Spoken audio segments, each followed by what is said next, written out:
every conversation at a business level, no matter where you are, is all about AI. Like New Zealand, comparatively, we have our head in the sand here with AI comparative to America. No, they just don't blink. When I first started going over there, I was very mindful of removing passive speech out of the way I spoke, like, pretty good, okay, not bad. That's not how they want to hear things. They don't want you to be a shrinking violet. If you're introducing yourself, you need to state your credentials and your confidence up front. I'm an entrepreneur. Now, I'm not a suit and tie CEO for hire going from here to here with a Harvard MBA. That's not me, right? And so where are my strengths? What am I best at? And then how can I use that to then help guide the company and be a great leader? And again, understanding the lifeblood and who we're actually in business to serve with our products makes logical sense to me. So we're always well positioned to get into AI because we're in data, and data is really the fuel of AI. And we had some, so Pearl Diver as a product has AI as part of it, but I was very loath to always say, hey, it's an AI product, because everyone says, we've got an AI product, and it just makes me want to throw up in my mouth a little. Just stop saying it. Bebop is our latest. That is genuine, real deal AI at its core. It's agentic AI at its finest. It's amazing. And when you think about getting into AI, for us, the journey is... looking back over your career, you've obviously got this superpower, which is that resilience and that persistence to push yourself. There's a lot of young entrepreneurs listening to this podcast. There's a lot of people wanting to start something. What's the fundamental advice you'd say to them? This is what you should think about. So first and foremost, I'll say the thing to any New Zealand aspiring entrepreneur.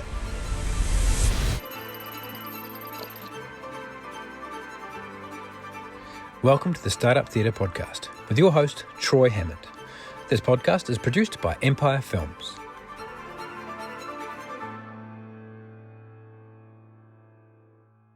Welcome back to the Startup Theatre Podcast, the biggest podcast in the biggest part of the world. I'm your host, Troy Hammond, and my co-host is Serge Van Dam. And we've kissed and made up. Look, we just want to start this by apologising to our audience, Serge. I'm sorry. Yeah, I think it's only fitting that we both... Are you sorry? I'm not sorry at all, but I'm sorry to the audience. Either. Yeah, Okay. I'm sorry the audience had to watch that and listen to that. It was very unprofessional. We've kissed and made up behind the scenes, and Serge held the kiss for a lot longer than I wanted it to be, so it's kind of got awkward again. Not what your hands were telling me at the time. Well, yeah. And so Jono has calmly come in and as podcast producer of the year here in New Zealand. So is it podcast or producer? Which one is it? Well, he's pretty much a full-time podcast producer these days. No, he's not. He does all the things, Jono. It's amazing, Jono. Jono, we love you. Yeah, and so you're back with us. We've got a banger of an episode for you today. We have got one of Wellington's institutional, just phenomenal founders who... An animal, really. He really is. He's a... I often talk to my team about, to win, persistence beats resistance. Just go through, and I'm just going to clip this podcast later, because I'm sure that there's going to be some absolute moments where I'm just going to send this to my team going forward. I've heard it podcast before. He's phenomenal, so I can't wait until Nick comes in and joins us. It would also be good to get a third person in the room just in case things heat up again. Yeah. So what's happening in Serge's world of events, mate? Well, this week is Tech Week here in New Zealand in Aotearoa, so we've got lots of things going on. We've got a careers event we're doing with 1,000 high school students. Got the Growth Jam, which is going to be an amazing event. Nick is actually going to be one of our jammers. Really? Yeah, so it's going to be good. So, you'll bring the energy, I'm sure. Yeah. High Tech Awards on the Friday night. So lots of sort of event stuff. And then for me, I've just had a tubby board meeting, like everyone else, thinking about what does AI mean for SaaS companies, especially those who've been around for a while, systems of record, lots of data.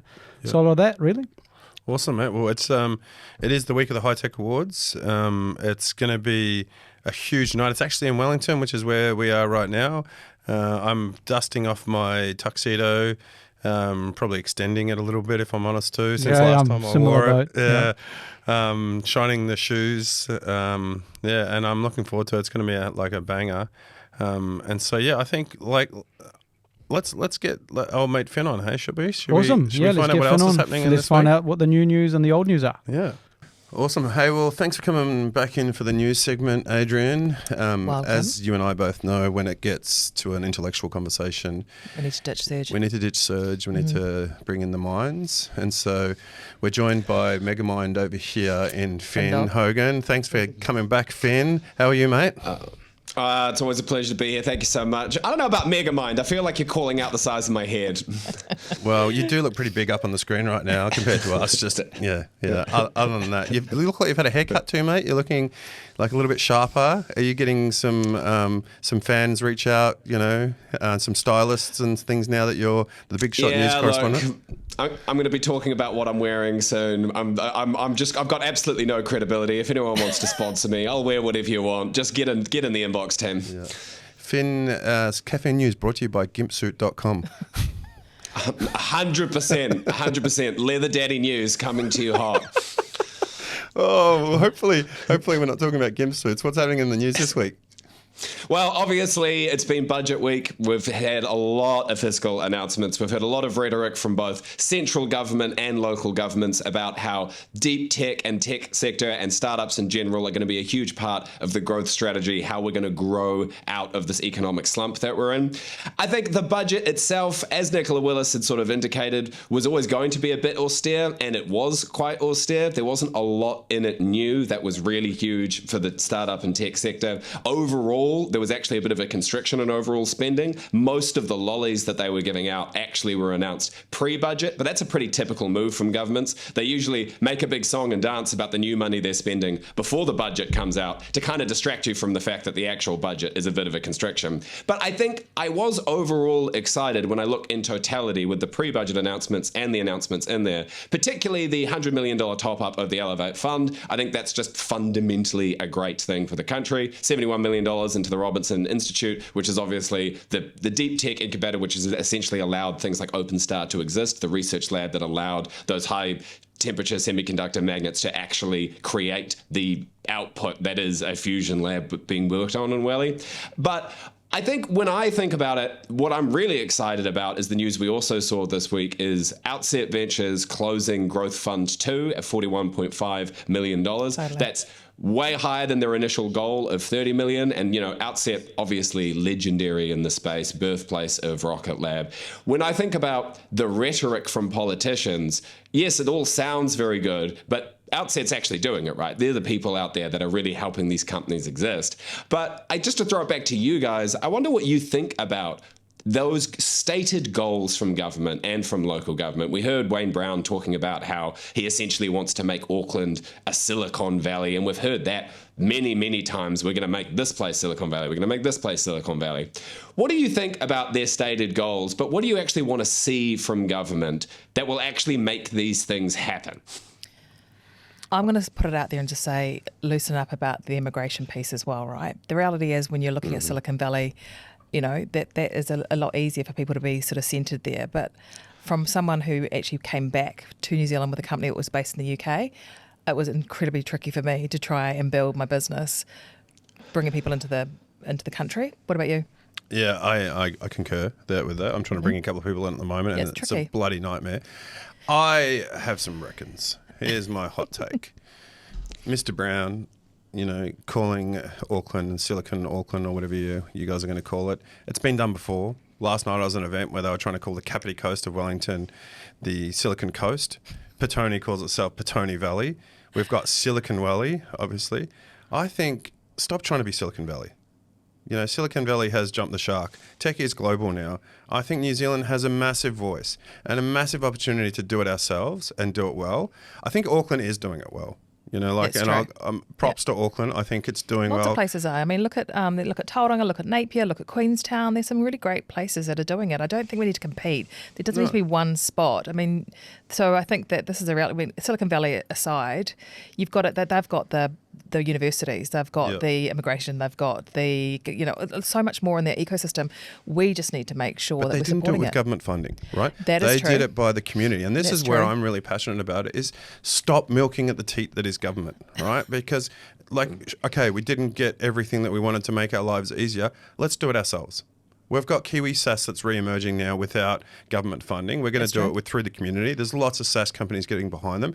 If you're not part of Kiwi SaaS and you're a SaaS business owner and you're listening or watching this now, go and reach out to them. Let's support our own community. I think it's time that we just said, we're going to do this ourselves, and we're not going to try and be Silicon Valley. We're not going to, and that's for me why Auckland's working. Because they don't have this, I can see the beehive, and because I can see the beehive, I should have some money trickle down economics into my startup, right? I think grants where grants are due. The Elevate Fund is great, but I think if we want to do it, do it. And we were just talking about this before the podcast, Finn. We went to an event last night. We did. One of Serge's events. Serge is not here now because he gets so drunk at these events and makes a fool of himself. But one thing that was typical for me was that there was a lot of people talking about, I wish this happens to me, or when someone gave me an opportunity, or when I got a phone call, or when this potentially could have happened to me. There was only one talk that I saw that it was like, I made this bloody happen. I went out and I did this, and I feel like as a country, we need to say the buck stops with me. If you want to grow your company, if you want to do it, you've got to get out and sell it. You've got to look at how you can commercialize and make money yourself. We've got to get behind each other and realize that we as New Zealanders, what are we, 4.5 million people? Well, that's the reality though. I mean, you were listening to that through quite a different lens. I could totally agree that you would have heard that as well. Whereas I certainly heard that there were a lot of people that have grafted from a very, very far away place. Yeah. Right. I went to a comedy show this week for Wellington Comedy Festival, and the comedian was like, this is the asshole end of the world and so far away. So we have to recognise that as well. So I think that when you're going through that different lens, I heard people that were grafting and certainly trying really hard to do that. I definitely heard that. And I'm not shooting them down, right? No, 100%. You've got to take opportunities as they come up. But what I'm concerned about is that everyone's woe me on this budget already. You know, you're seeing posts about it. Finn and I were just talking about posts before. So what? Move on. The path's changed a little bit. The path to getting, easy money has changed a little bit. Go and get some hard money, and so it's, I don't know. But I think props to Auckland. Wellington's in a weird position at the moment where, we're having to reinvent ourselves. Like Wellington, I hope what Wayne Brown does, if he does that, I think it was a flippant comment, right? Like about, Silicon Auckland or, Auckland Valley or whatever you guys are going to call yourselves now. Does that make them Jaffas or Saffas or... Wow. Anyway, I hope Wayne Brown has a 10-year strategy, and I hope they deliver on that strategy by committing to it, because what Wellington has done poorly is that every 2.5 years it changes its whole identity. And so Wellington used to be, we were the coolest capital in the world. Don't know what that meant. Then we went to, we're the digital capital. We're going to really build digital products. That didn't go anywhere after 2.5 years. So now I think they're calling themselves the science capital.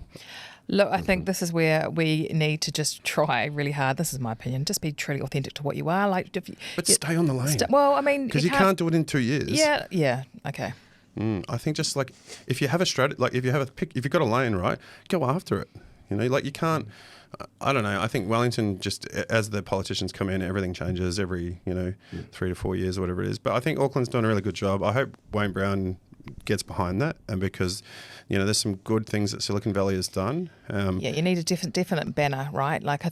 Going back to the old Blumsky days of absolutely positively Wellington, it kind of the banner of it, and everything can fall underneath that, right? Just by being positively behind something. Yeah. And I think that you're right when you're trying to be sort of the creatives, or you're trying to be the tech, or you're trying to be just if we can, all just get behind and be positive about what we're trying to do. I think Wellington is getting a really bad rap at the moment, and it's not actually how it is when you're living here. Talk about Nicola Willis, right? So she said that most people outside of the Wellington bubble are going to look at this budget and be happy. I'm like, Jesus Christ. Anyway, Finn, Yeah, okay. Wellingtonian's getting political here, mate. Sorry, we went on a bit of a tangent. That's all right. Well, we've been talking about Silicon Valley a bit there, so I thought we may as well touch in on the major news from the original Silicon Valley. There's been a lot that's come out in the past couple of weeks because we've had the annual conferences from all of the tech titans. But I think the one piece of news that I think is going to be truly, truly consequential in the next 12 months is Sam Altman and OpenAI scooping up Johnny Ive's hardware startup, IO. Now, this guy, billion, Johnny Ive, 6.5 billion. And this guy's legendary. I mean, he's the man, he was the chief product designer at Apple. He designed the iPhone, he designed the MacBook Pro. He really built the house of technology in which we all live, right? The trillions of dollars in Silicon Valley were fundamentally built off the back of the iPhone. That was the pioneering, dominating technology of the past 20 years. And everyone has been thinking, what is the next hinge point in tech? What is the killer piece of hardware that will define the next few decades? And Sam Altman is clearly betting that this man can design this fusion of hardware and AI that so many people have been chasing but failing to realize. We all remember like the Humane Pen, these AI-enabled pieces of hardware that absolutely died on their ass because they weren't ready, they weren't sexy, they weren't integrated. But I think what they make, and they've already said their first product's going to come out next year. There's a little clip online. You guys can see them in conversation. And obviously Sam Altman is going to say this, but he's got some clout and I tend to believe him. He said the prototype that he got home and used from Johnny was the coolest piece of technology that he'd ever interacted with in his life. And Wow. Johnny Ive, who's not hugely prone to the kind of Silicon Valley hyperbole we're used to, said, I truly believe the technology I'm working on now is the most important thing I have ever worked on and will be the most transformational. So what do you guys think about this? Because I think if they get this right, what we're going to encounter is some very slick, very beautifully designed, very aesthetic, very slim piece of tech, which will integrate all existing AI capabilities and will really unlock that kind of sci-fi future of us just having an AI that's with us at all times, that is our perfect assistant, our perfect companion, is able to just do actions on our behalf, is constantly looking at our calendar, is constantly looking at our messages, and is this like essentially our genius PhD level PA that is with us at all times. And obviously the applications of that are just potentially mind-boggling from a business and personal perspective. But what really freaks me out is I think we are very, very close now to entering the world of, you know, Her, the Scarlett Johansson, Spike Jonze movie. That movie, every time when I was reporting on this in NewsHub, every time I asked a AI researcher, I'd always ask them a question, what sci-fi vision got what's coming right? Like, is it Terminator future? Is it a Star Wars future? Is it a Star Trek future? And almost everyone said, what's going to happen is the movie Her. Before AI transforms the economy radically at a fundamental physical level, it'll transform our world at an emotional and social level.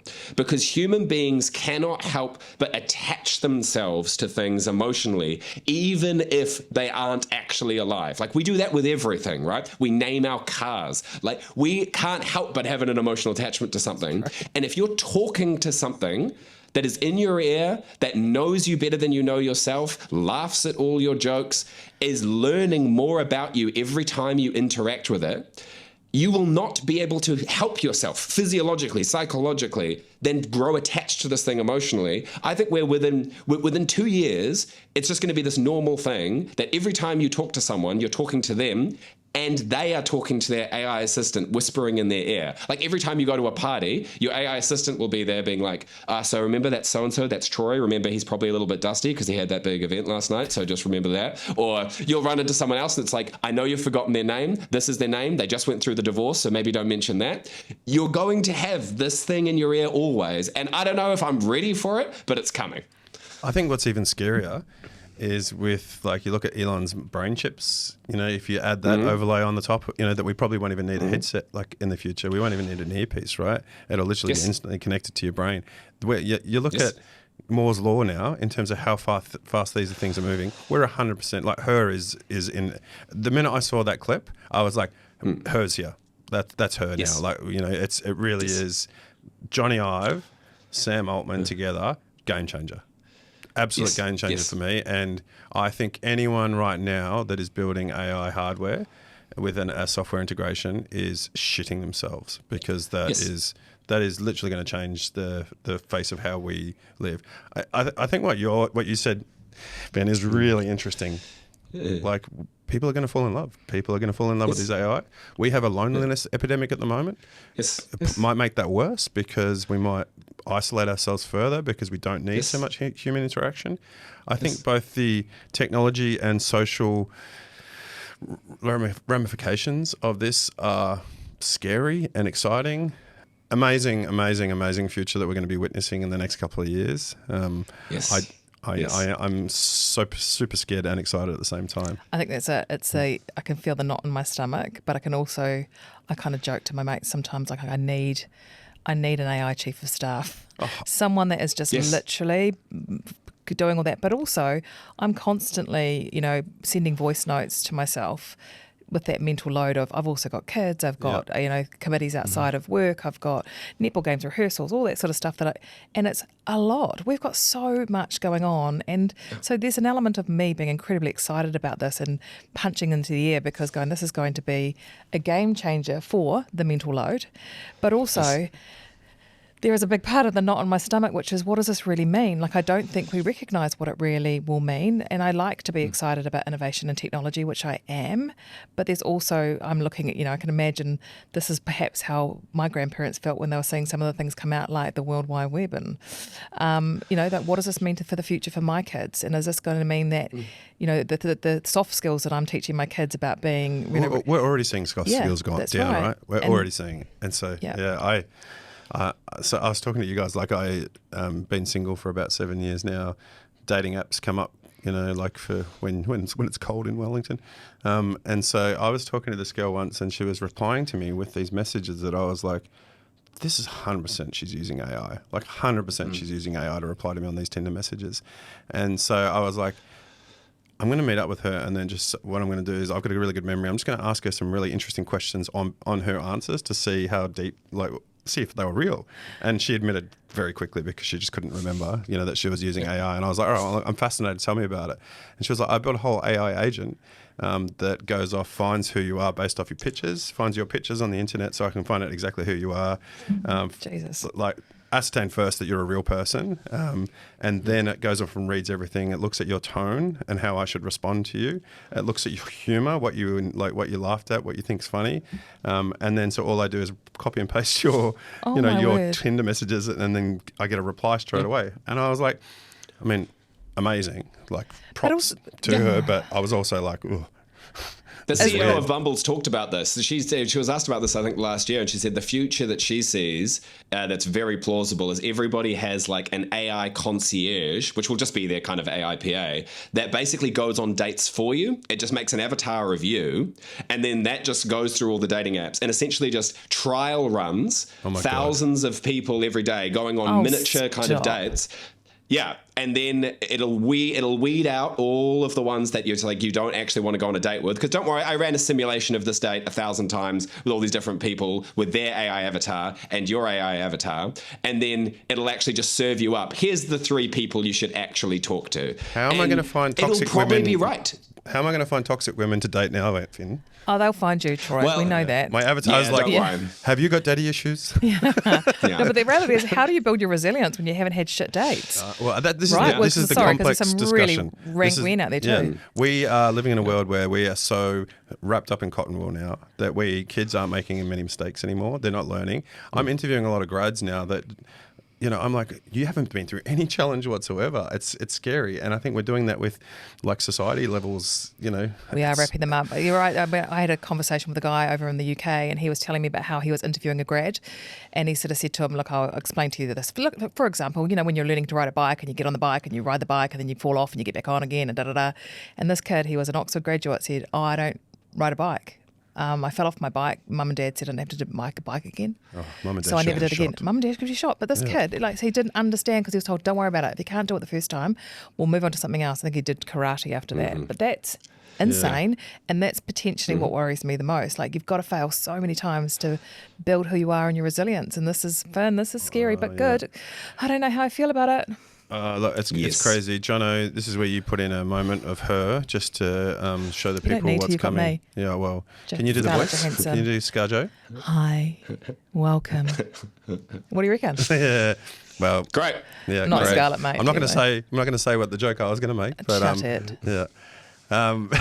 You got something lighter, Finn, that we can talk Come on, about Finn. after that heavy conversation? Well, yeah, after all of the terrifying societal implications of AI, let's talk about one where it was a bit more of a fail, which I think is just slightly lighter. I don't know if you guys saw a Chicago newspaper just got snapped recently for publishing a summer reading list, which read well, books sounded great. Only problem was most of them were completely made up because the reporter had just chucked into a ChatGPT equivalent.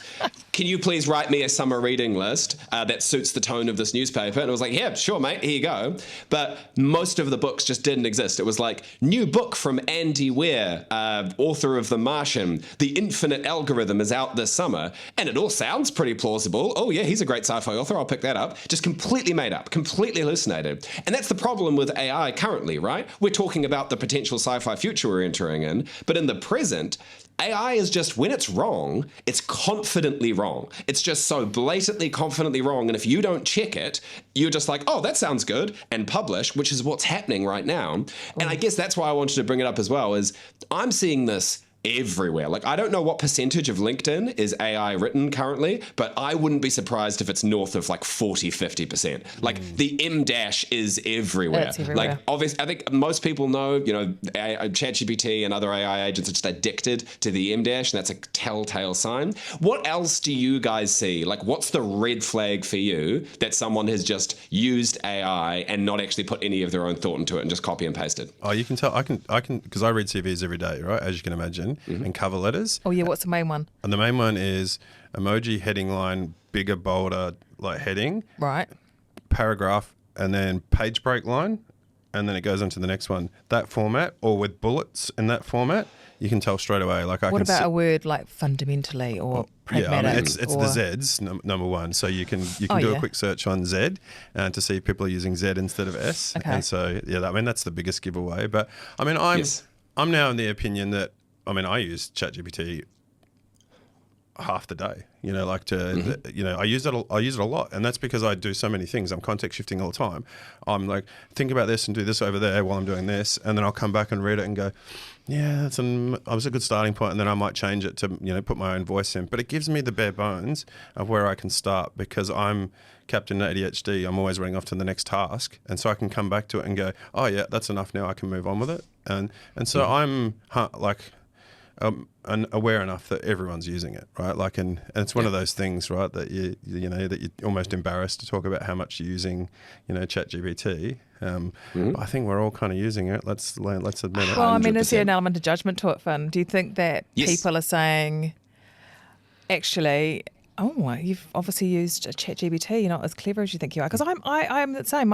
I'm all for using it and all sort of AI type tools.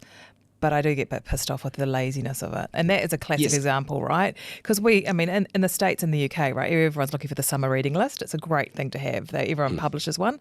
I'd be pissed. That's just lazy. What I find really interesting is when you can clearly see some LinkedIn thought piece is written by ChatGPT. It's full of M dashes, it's got Zs all through it, like it's this, hyperbolic word situation going on. And then people are like underneath it, like cheerleading, oh my God, best piece ever, like blah, blah, blah. And then you've got like all these stands down the bottom just like raving about this piece. Are you angry about that, or are you kind of a little bit like, I just think I chuckle and I think because actually sometimes it's better written, like information in, information out. Like, you don't know how much information's gone in there. This is where I challenge myself a bit. Like, I'm like, I've read it. I can tell you've run it through ChatGPT, but is it because you've put, 90% of your thinking's in there and it's helped you write it in a way that people want to read it? Like, we're not all as talented as Finn when it comes to, writing things. So, but I want to see the person behind the words. But you are. I want to see the character. Like, I buy a house that has character. I don't buy a new house because I want something that I feel. And I feel more emotionally connected to a piece of writing if I see something. And like, I'm a recruiter, and so some recruiters are like, if they see a spelling mistake or if they see something, they instantly discount them. I don't care, because we all make mistakes. Yeah. I'll just call them up and say, hey, by the way, you got a spelling mistake in your CV. You might want to fix that for the next person. But I don't care. I personally think we're the last generation in time now that you are going to see absolute truths from people, you know, like our emotional hearts written. Like, I don't think you'll see that anymore, because to what you just said, we're seeing now a homogenized version of people. And sure, that means that you get more likes and engagement on LinkedIn, but I don't know. I'm Vegemite. Like me or hate me. I prefer if you choose a side. I don't want to be a friend to everyone, because then I'm a friend to nobody. And so I'm a little bit concerned with it. However, I use it a lot. Yeah, it's the thing. It is being used a lot, and I think this is a thing as well. I get it. Like, I want to make sure that we're teaching our kids how to use it in school, right? It's going to be there. You can't say don't use it. My daughter's using it at the moment, talking into it, practicing how to speak French. Yeah. It's brilliant. If I had that, I mean, let's face it, the New Zealand accent can butcher a lot of the French words. What do you if think? we say What do you it. think about the media, though, Finn? Like, what do you think about like what we read in newspapers now and what we think, what we read online? Can you trust authors anymore, or? Yeah, well, I think, just as you're saying, Adrian, I think it's an impossibly useful tool, and everyone in every newsroom will be using it. And also, to your point, it's just to what extent that they are omitting their use of it. We're still figuring out where those ethical boundaries are. But I think everyone is just going to become an editor more than they are a writer, inevitably. As these tools become better and better, it will actually just be impractical, and on some level probably even unethical if it gets to a point where it is actually so much better at generating quick facts than you are. And if you're like, I need to get these things out quickly, and I've got so, and if you're writing on something, it's the efficiency of it, you're just like, unethical is the wrong word, unprofessional. If your boss comes to you and you're like, why are you not hitting these targets? And you're like, oh, well, I'm not using ChatGPT because I'm a purist. They'll just be like, you're an idiot. And I think the skill base is going to shift from fundamentally being the producer to fundamentally being the editor. And being an editor is a very particular skill set. You will be given a raw lump of clay in kind of whatever creative field that you're in, and it's your job to shape it. It'll become less your job to produce the base thing that you're working from. And I just think that's a fundamental kind of mindset shift, but I don't think it's a fundamentally bad thing. No, I think that's it. Yeah, and I just think that's a different skill set that we're all going to have to learn. But I think you're right as well. There's that element of shame that people aren't acknowledging what they're doing with AI. I think we just have to all be very honest about it. Of, hey, there are things that I could probably do, that I could do better than ChatGPT, but I'd have to spend 4 hours on it, and this can do it in 20 minutes. At a certain point, you just have to have a practical discussion. No, that's right. I think that's exactly it. And using it, so back to the efficiency piece, that's where it becomes really important, that you're actually got 3 or 4 hours back in your day where you can be focusing on something else, which is what we're trying to kind of implement in a lot of the workplaces. But the laziness, the M-dash, those things are like, come on, guys. Well, that's the ones and that, semicolons as well. Yeah. It knows how to use a semicolon, and no one uses I semicolons. don't. Really. But that's where people would know where I'm using it, because my grammar is shit. Someone said to me once, like, good use of the Oxford comma, and I was like, there's an Oxford comma? Is there? Wait, what? Hey, my mind just went then to like this whole new segment. My mind just went to a place in the future where there's this hippie community that's got no headphones, that they're listening to people in their ears, that they've got no brain chip implant, and that they're trying to exclude themselves from the rest of the world that has become, cyborg AI type people. And I'm like, man, I think we're getting closer and closer to this. Oh, stop. I will be your the king. neo-Amish kind of communities that are going to prop up of not being plugged into any AI. 100%. Yeah. Hey, Finn, thanks so much for joining us, mate. You've excited me and negged me out all at the same time, which is the news. That's what I'm here Yeah, which is the news. That's what I'm here for. Hey, Always a pleasure, team. How was your event last night, by the way? It was fantastic. It was a pleasure to see so many of the caffeinators out there. It is our first in-person event, but most certainly it won't be the last. But if you guys have an idea of what you would like us to be doing in future events, just send us through an email to Finn@Caffeine Daily. We'd love to hear more from you, but we'd love to put another one on. Yeah, awesome, Brilliant. mate. Well all done. right, next time, mate. See you next time. Bye, Finn. Cheers, guys. See ya. I bloody love chatting to Finn. Hey, he's such a good he does rooster. make my day. Yeah. He is a bundle of joy. Yeah, we've got to try and get him down to Wellington. Definitely. Silicon Valley, Actually, do you mind if I do a quick segment brought to you by Talent Army? 100%. So looking at camera now, and this is my favourite, Talent Army's favourite segment. It's Startups in the Spotlight. And that's because The reason why we do this podcast is we want to tell Kiwi stories. Like, we want you to hear about the New Zealand founders and the people doing things and trying things. And we fortunate enough to get these amazing guests that come on the pod. Like, Nick's fantastic. It's amazing chatting with these people that are like phenomenal founders. But we also want to shout out the people who are founding small companies, or just not even small companies, founding big companies early, right? And so we want to get them customers. We want to get them some love. And so this is a segment where we shout out 3. Adrian today said you had a special thing that you wanted to do today with 3 of them. And so you wanted to shout out 3 female founders. I think so. And I thought that was a cool thing why not? to do. Let's do it. There's thousands of them out there. Let's just pick 3. So I came across a product called LaunchBot. Okay. Which is, I'm not sure if you heard about this one. No, go for it. You know what I love about these 2 founders? Like, so when I was chatting to them about their product, and I was like, do you mind if I shout it out on the podcast? And they were like, yeah, please go for it. And so I was like waiting for an email from them to say, this is what you could talk about on the podcast. And so they looked into me and they were like, actually, Troy, LaunchBot is so good that we want you to use it at Talent Army, and we're going to bet you $10 that we're going to bring in 3 customers to you straight away off the back of you using our product. And so I was like, before I'd even heard about this product, I was like, okay, I'm in, because anyone that's hustling that bad, that good is amazing. So check out launchbot.app. If you're a small business owner or a marketer trying to figure out who your best customers are and how to get more out of them, LaunchBot is for you, like it is for Talent Army. And it covers your highest converting customers by analysing your website and sales data. Then it gives you like a growth marketing plan to reach more of them. And so you'll also get Found Online plan, which is designed to boost your visibility on search engines so that the right people can actually find you organically. Plus, LaunchBot auto-generates social posts, Google ads, and content specifically tailored to speak to your top buyers. And so I highly encourage you to check them out. They are hustling hard, doing really cool things. And we've got a bet. So she said that if people on the podcast use their product and don't get value from it, she's going to pay me $10, and I want to spend that $10 on a beer. And so you can't get a beer for $10. I know, but I hope they do well anyway, and I lose a bet. 100%. And so, who do you want to talk about? Well, I would like to talk about one that I've been trialing at work at Avenir at the moment, which is Activo. So the interesting thing about Activo, which I really love, is it's a female founded by Melissa Jenner, based in Queenstown, so I'm familiar with her, of course. But basically what they're doing is they're enabling teams to self-direct their learning and growth, so you don't have to. So she is removing some of the mental load from a CEO like myself to enable these guys to really think about how they're directing their careers internally.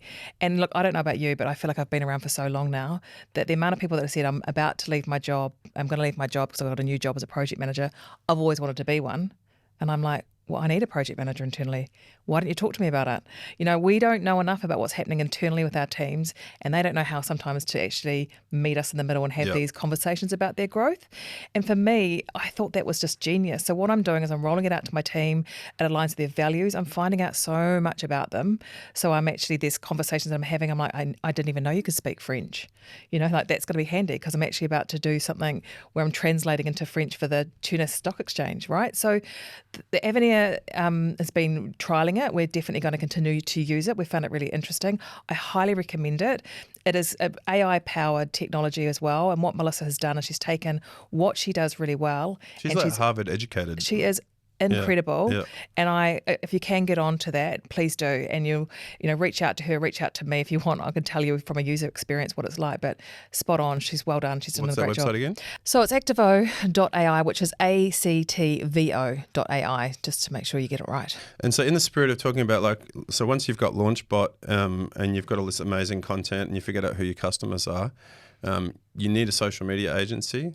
Unless you're crazy and you're doing your own social media posts at home. And so I found one that specifically targets the startup community. And so Kororo Social. Oh, yeah. Yeah, kororosocial.com. Have a chat. Yeah, they are literally a social media company targeting AI, SaaS companies, hardware companies. They come from the sort of tech industry, and so they get it.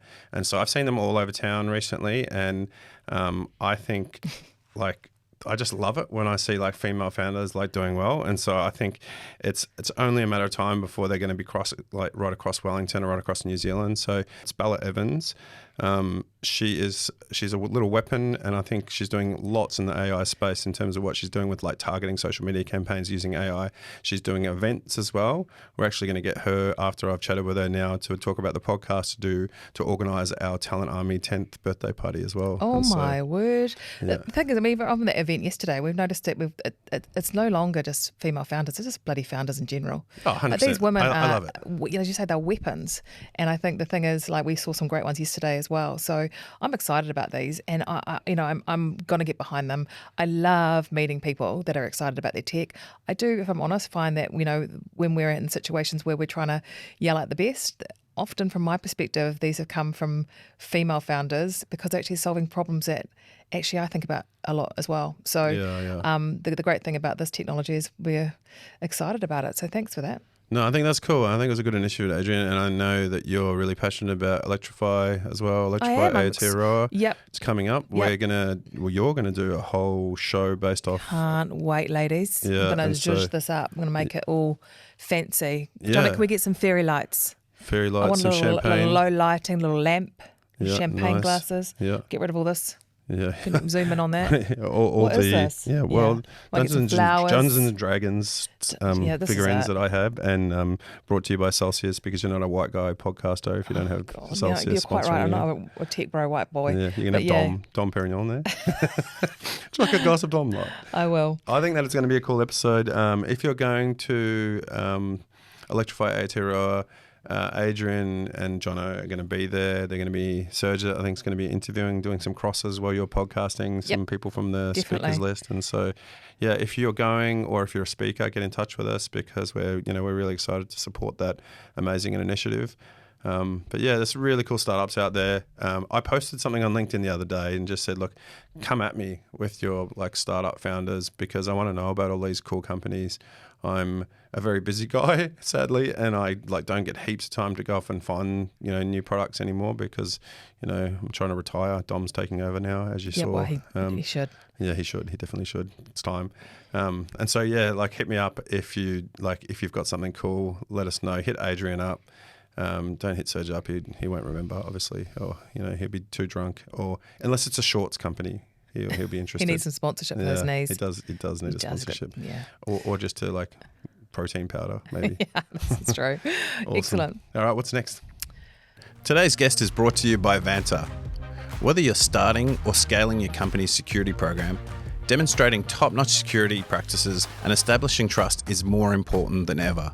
Banter automates compliance for global frameworks like ISO 27001 and SOC 2, saving you time and money, helping you build customer trust.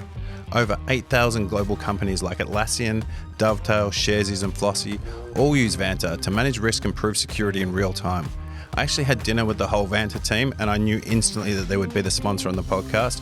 They just genuinely care about startups, and to make it go even one better, they've actually decided that my audience gets a special offer of $1,000 USD off from Banter.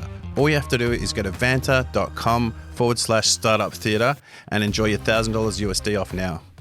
Well, thanks for joining us. Anyway, Nick, it's good to have you on the podcast. I think I've been talking to you actually for about a year from memory about coming on the podcast. Yeah, So- finally had to track me down in D4 to get me Yeah, on, I know. so- Well, if you can't meet someone for a beer and then discuss podcast things, then you're not a good podcast host, in Exactly. my What are you opinion. doing on a Thursday night? Yeah, D4, good place. Guinness. I'm trying to do the 100 Guinnesses there. Right. What does that entail other than 100 Guinnesses? What's You get the your name time up on period? the board if Okay. you do 100 Guinnesses and I think a new liver. Hopefully, that's the plan. Let's But, get thrown in. Yeah, so I've just been splitting the G now, trying to drink as many Guinnesses as I can to get my name up on the board. And then I get to run into business, high-powered business folk there. And It's great to work with such ambitious people like you, Troy. Yeah, I know, exactly. Black Welcome, Pearl's, though, Nick. Welcome. Yeah. Good to be here. Black Pearl's up the nice end of town now, mate, in the fancy digs there on Johnson Street. Yep. Well, we were saying before, you said where was my first office, and I was at 24, it was on Johnson Street. So over my business career, I've made it from one end of Johnson Street to the other. And then weirdly, also on Johnson Street, there is Black Pearl Hair Salon. That's On classic. the same street. And so one of the great pleasures of being there now is occasionally you get some clients of the hair salon nervously coming up to the, and hitting the security doors and all that, wanting to get a cut. And you just pull out your scissors? I've tried. I said, look, you've got the wrong place, but I'm pretty handy, but no one's taken me up so far, which is a shame because, the CEO gigs don't pay like you would think. So, a few little side gigs, cutting hair would be useful. Yeah. It's good getting your hair cut, isn't it? Yeah, thank you. I was going to preempt that one. Just for the audience, I've been cutting my hair and other people's hair since I'm 14, so quite a long time. I'm pretty seasoned, actually. Yeah. And then you mentioned 24 and then your first business there. Like, not many 24-year-olds are starting a company or buying. Like, you took over a telecom franchise. Buying it for $1, I don't think, that should tell you everything you need to know about the state it was when I took it over. Like, they're happy to sell it for $1. Is that because it came with a lot of debt, or? Like the joke was, when I took it over, and for the first 2 weeks, I thought I was the big man on campus. I had some staff, and they had a computer and a server. I couldn't believe it, a server and this office and a car park, and then of course payday comes, and you're like, oh, we better start selling a lot more. Were you selling before? Is that how you got into it? Yeah, I've only ever had one job, and that was I got out of university. I went to Vic, and I got a job working for a company called Onyx, who were a competitor to Waste Management. So I've literally only sold rubbish bins. And after a period of time of doing that, I actually realized I was too ugly and stupid to get employed by anyone, for any other kind of job. So I thought I'd better start my own. And then that sort of started to have a look around, and that led into buying that dealership, which kind of was just really because I always had aspirations of being in business, and it felt like, okay, well, I'll just throw myself in the deep end of the pool. I knew I was going to get an absolute hiding. Like, you just know. Like, well, if you don't, well, at least I knew enough to know I knew nothing. But I thought I'd jump in and figure it out. So, what do you like? What hard lessons do you go through as a 24-year-old very quickly? I mean, just I think brutality of business is a little bit as well. I mean, you got to sell or die, especially if you're in that sort of thing, and just how much effort you had to put into sales processes and keeping things going and hustling for deals, and how it was a monthly cycle. Like, you toughen up pretty quickly on that, and some people aren't cut out to keep up with you on it, and so if you've got a little too much of a heart for that, it's not great either. So yeah. And is the knife edge, the sell or die thing, is that part of the appeal as well? Like, it's fine to share that with our audience and say, sell or die, that's what you do when you buy obviously not particularly successful business for $1. Was that the exciting bit, that you were essentially on knife's edge, right? It's funny, like, I didn't ever think I was going to do anything else but be a business owner. Like, the first injury I've got, and I've broken pretty much everything over my life, was when I was little, and I decided that I wanted to start up an office, and I got a little play desk and was trying to take it up some stairs and toppled backwards and got some stitches, like, because I wanted to be a businessman. I don't know what it was. Like, that was, so in my head, that was all I was going to do. Were your parents entrepreneurs, or? Dad, yep. So Dad ran kind of like sales, dealerships and things like that in telecommunications, which is why I got the kind of hint up on the telecom dealership. So I fundamentally understood about sales, because when I grew up, I was on school holidays sitting in a sales company. Lucky. Yeah, I wish that had happened. Do your kids want to be LinkedIn influencers, Serge? What's that? Do your kids want to be LinkedIn influencers? I don't think so. One of my children, the deal is, since you asked, basically if he gets over 5,000 views of the video, he gets $20. So it's just pure economics. But a bit like Nick, ever since he was pretty keen on the entrepreneurial journey, and for some reason loves money. Well, he should definitely watch this one, because you, like in 2006, I think it was, Silver Mail, was it? You founded this company and then sold it. Yeah, I kind of did a bit of a rinse and repeat on that business plan, so not speaking for much of my innovation. But when I was selling in the telecom dealership, the thing that we kind of got onto selling the most was what was it called, a Marco or something like that, and it was a plug-in cloud hybrid firewall. right? And it was essentially what the use point of that was at that point in time was you'd pay per gig for internet back in the day, and 5 gig was a lot. And people would go over all the time in this sort of monitored usage. And so even though it was meant for security purposes, it was actually cost savings for businesses that needed access to the internet. And as we're in that, people started saying, oh, do you have anti-spam as well? I'm like, yes, absolutely. You know, I'm like, and then I went and figured out, oh, okay, well, I better find some anti-spam products, and found one, and we started selling that, and then that became everything. And then kind of spun that out and built that up, sold it, and then did almost the same thing again with Black Pearl. No, well, twice before starting Black Pearl. Oh, yeah. Awesome. And so for people that don't know what Black Pearl Group is, can you talk us through, because you've got a suite of products now, which are pretty cool. Like you've sort of targeting all different domains, be it tech, IT management, be it sales, be it marketing, and can you give us a quick synopsis on the different product suite? Yeah, sure. So we consider ourselves a data technology company, and we're a SaaS company. And we're focused on the problem of helping our customers find new customers. We focus only in the United States, so that's the market we've chosen to focus in, and SME, small to medium-sized businesses. I think there's only 33 million of them in America, and I think 1 million new SMEs every year or something like that. It's wild. Compared to the 12 here in New Zealand. yeah, but different. So that's the people, and what we try and do is come up with innovative and more affordable ways of helping you find your new customers, and we do that with data. Mm-hmm. So for most small business, they don't care about data, and nor they should. They're after outputs and outcomes, and in most cases, more revenue. The great thing about data, though, is that if you learn how to use that properly, it will give you buying signals. It will tell you how to better connect with a customer, or tell you things that you just wouldn't normally know or see. And so our job is to get access of rare and hard to find data, synthesize that down and look for the bits of gold, and then serve that up in an application in a way that someone that doesn't know data from a donut can find a customer. And so we try and think about doing that and attacking that market from different vectors. So if you think about our kind of initial products, which unsurprisingly were in email, they're very focused on IT managers and marketing managers, while Pearl Diver is marketing managers and Bebop is sales folk and entrepreneurs.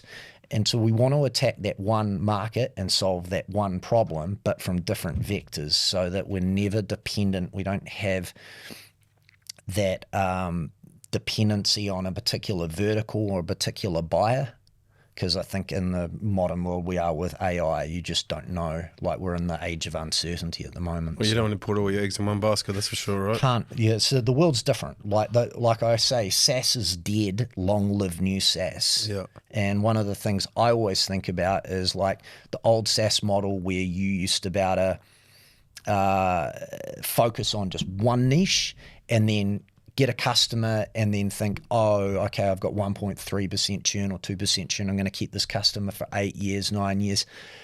Forget about it. Forget about it. You don't know what's happening in 2 years. No one knows what's happening in 2 years. AI is massively unpredictable. It's absolutely going to change the landscape, but no one knows how or where. So if you're focused on one lot of buyers or one industry or stuff, I mean, you get, I call it, you're going to get Pompeyed. AI is the new lava. The floor is lava, and you got to be sure that you can get out of harm's way or seize opportunity in real time. Otherwise, you're in a world of pain. So, and so why did you pick a specific market in the small market of the United States to start with? Well, first and foremost, I think if you're going to go, if you want to target one geography, the United States is the geography. And big. I mean, it's just massive. If you even look at I thought I looked at this the other day, the market cap of Microsoft is more than the entire German public market put together. Same with French. It's obviously not out, but it just gives you how big that country is, and how they have an entrepreneurial spirit far more than us. Like they're all aspiring to start new businesses, look at angles, be their own, their own boss. And so it's a very, I think it's the industry furthest along from understanding and embracing entrepreneurialism and small businesses there. Specifically for us, because we deal in data, you want to try and just stick with, jurisdictions that, what's the way of putting the American way of looking at data? They're Permissive. There we go. Beautifully phrased. And also then you kind of like, if it just makes compliance a lot easier if you're just focusing on one area, albeit essentially 50 areas still. So do you, because you've got 12.5 million ARR now coming out of the States. I think like a lot of Kiwis would take $1.2 million of that at the moment, right? They're trying to get into the States. What business advice can you give people that are trying to like go to market in the US right now? Like what are the key things that you've learned? Well, interestingly, I've got a talk on this next week, actually. So I'm a growth jammer and... no idea. No, sorry. No, it doesn't ring any bells. No. Yeah. I don't know about it either. Yeah. Well, maybe they should come to that. No. Because hopefully someone buys a ticket off the back of this podcast, because I don't think they've sold many yet. So. Certainly not when they knew I was speaking. They were like, this fool speaks for free anywhere. Like, interesting. You said something before we were chatting on the podcast, right? Like, because Serge always turns up late, right? So we have to kill time. Yeah. Prima donna, like goes and gets his makeup done and comes in. And you're talking about how, like, because I said to you, like, I've got some clients and friends that, like, they have to change their vernacular a little bit with the US. And you actually inverted that. And you said, no, I actually, like, frame it first and tell them, this is who I am and this is what I'm going to do. I'd be interested if you can, like, repeat that story, because I thought it was quite interesting. Yeah, it was interesting. So first and foremost, listeners on context of this, I was trying to figure out how many F-bombs were or weren't allowed. And then that kind of got into a conversation about, picking your language in the States. They swear a lot less than us. Sure. And so when I first started going over there, I was very mindful of removing passive speech out of the way I spoke, like, pretty good, okay, not bad. That's not how they want to hear things. They don't want you to be a shrinking violet. If you're introducing yourself, you need to state your credentials and your confidence up front. But you can start worrying about that an awful lot when you're dealing with Americans. And then actually after a short period of time, I just thought, I want to be my authentic self. And so what I would, and I still do it now, is I crack a joke at the start and hey, it's awesome to be here. And I said, look, unfortunately, my American translator couldn't come here. You can understand New Zealand okay. And, I usually have a laugh. And then I'll go on to, look, I'll tell you one thing, right? I'm always going to be my genuine self, and you're going to hear some Kiwi phrases you've never heard before, and some things that even Kiwis haven't heard before. And I'm going to just go, and then you're just going to know what I'm like. And they're like, okay. And then I let rip everything. I'll use every single Kiwi phrase you can think of. And they're like, wait, hang on, what's that mean? Piss in your pocket? Well, it's actually an Australian one, but what that means, and then, make some jokes of Australians. And I found that worked way better for me. And then somewhat like I become interesting, because they can do business with anyone that is, they're going to be more comfortable with doing business with, that is more successful than I am, that they've got, that more people know than me. And so why are they going to do business with me? I've got to be interesting. I've got to be different. I have to have a novel point of difference. And the New Zealander in me is, a big part of that. Yeah, I'm a massive believer in that. Like I always tell people I'm like Vegemite, either you love me or you hate me. And I'm okay with that, right? Not Marmite, because it's terribly hated, across the board, let's be honest. But I would rather be my authentic self and work with a massive group of people who love me than trying to suck up to a group of people who hate me. So I had the craziest, we were interviewing for a job and I got warned, just let him speak for a bit. And he's out of the States, right, in California. I tell you what, this guy jumped on with like out of the ocean dried blonde surfer hair. Taunting me again. A black singlet, tattoos on and stuff like this. Hey man, what's happening? And I like for this particular role, I was like, well, not you, And as he just went, he just was so honest, a bit like he was very bright. and really interesting way of thinking. But the fact that he didn't put on those pretenses and everything just won me around. And then I said, I couldn't figure out in the start whether you were going to be horrible or brilliant. And I've, over the course of this, leaned towards brilliant. And he goes, that's always the way I want to be. I never want to be in the middle. And I was like, actually, now you're always, that's it, sold. And people remember you, right? Yep. Because they remember you, like you talked about with your colloquial Kiwi sayings and being authentically yourself. People remember you. I mean, I give advice all the time to people who kind of bring a pitch or whatever to me. And, the world's most boring advice is, can you just try and be a bit more interesting? Yeah. And I don't know what the reluctance to do that is, especially if you go into a big market where you've obviously got competitors. You might have a superior product, of course, Nick, but there's a lot of competition in your space. And obviously you've got to be memorable and interesting. And the idea that you can go and take on the world and not do that, I think is a little bit silly. Especially raising capital as well. Like you think then it's not only that, but then they're actually transferring money to a foreign country they don't know anything about. We raised a lot of money when we were private.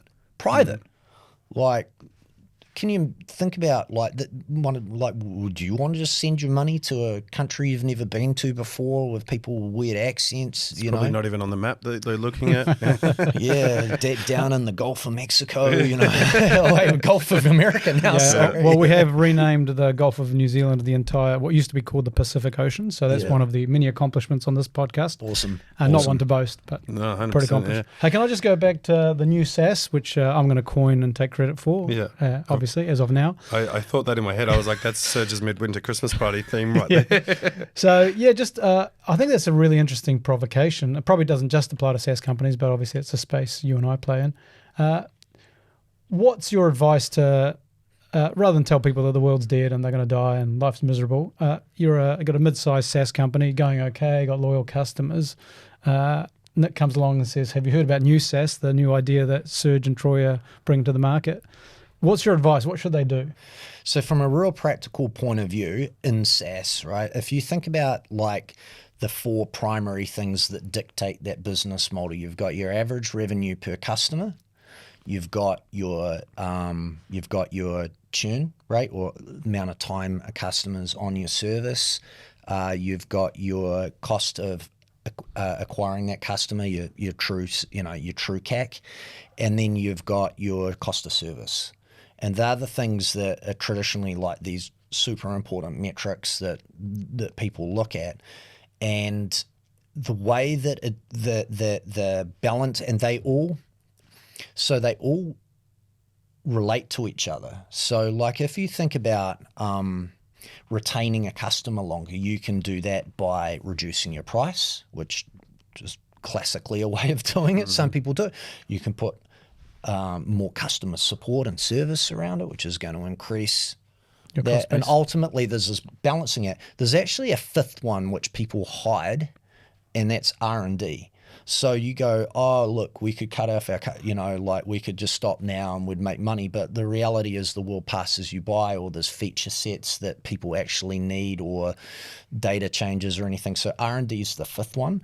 And so where I think is that the old way of doing things was, I'm going to keep a customer for 8 years, take a longer view on recouping the cost, and not worry so much about the R&D part, which most people will never talk about.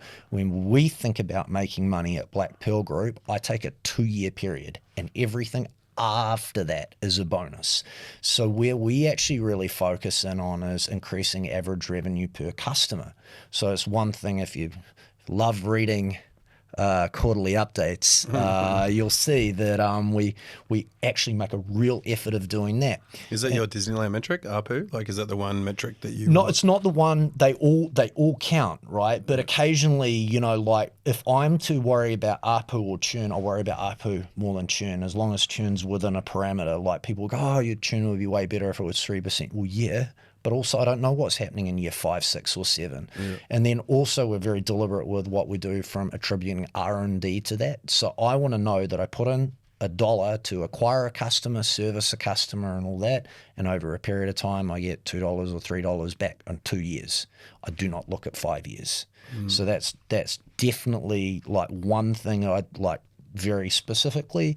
And the second point would be making sure that like like you just don't pick one buyer, like, or one buyer persona, one segment, buyer, or one industry or something like that. That for me, again, this is a little bit more in the doom but I just think it's too risky. Yeah, sure. It's a negative.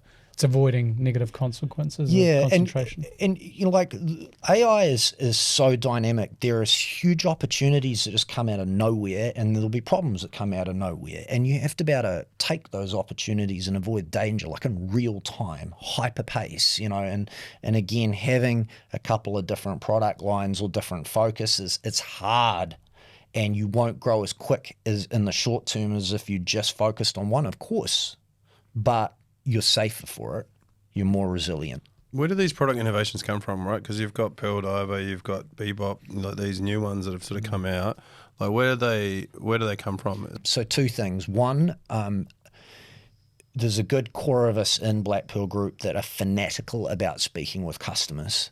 So, like, I'm CEO, I will speak, most days I will try and speak with a customer or a prospect at the start of the day, and one of my first things. What are you asking the customer? So I'll just jump on a demo, and I'm just, I want to understand their business. I look them in the eyes. I want to see how stressed out they are. I want to see where they think the problems is, what they think about stuff. I'm trying to find out what people's problems are at all times. When I'm in the States, which is heaps, I force myself for the meals, like I'd rather just eat in my room or whatever it is, you know, you're not eating healthy in America, but I'll always go to a sports bar or something. I sit up at the bar, I get my burger or whatever there because I'll speak to the person on the left and right of me.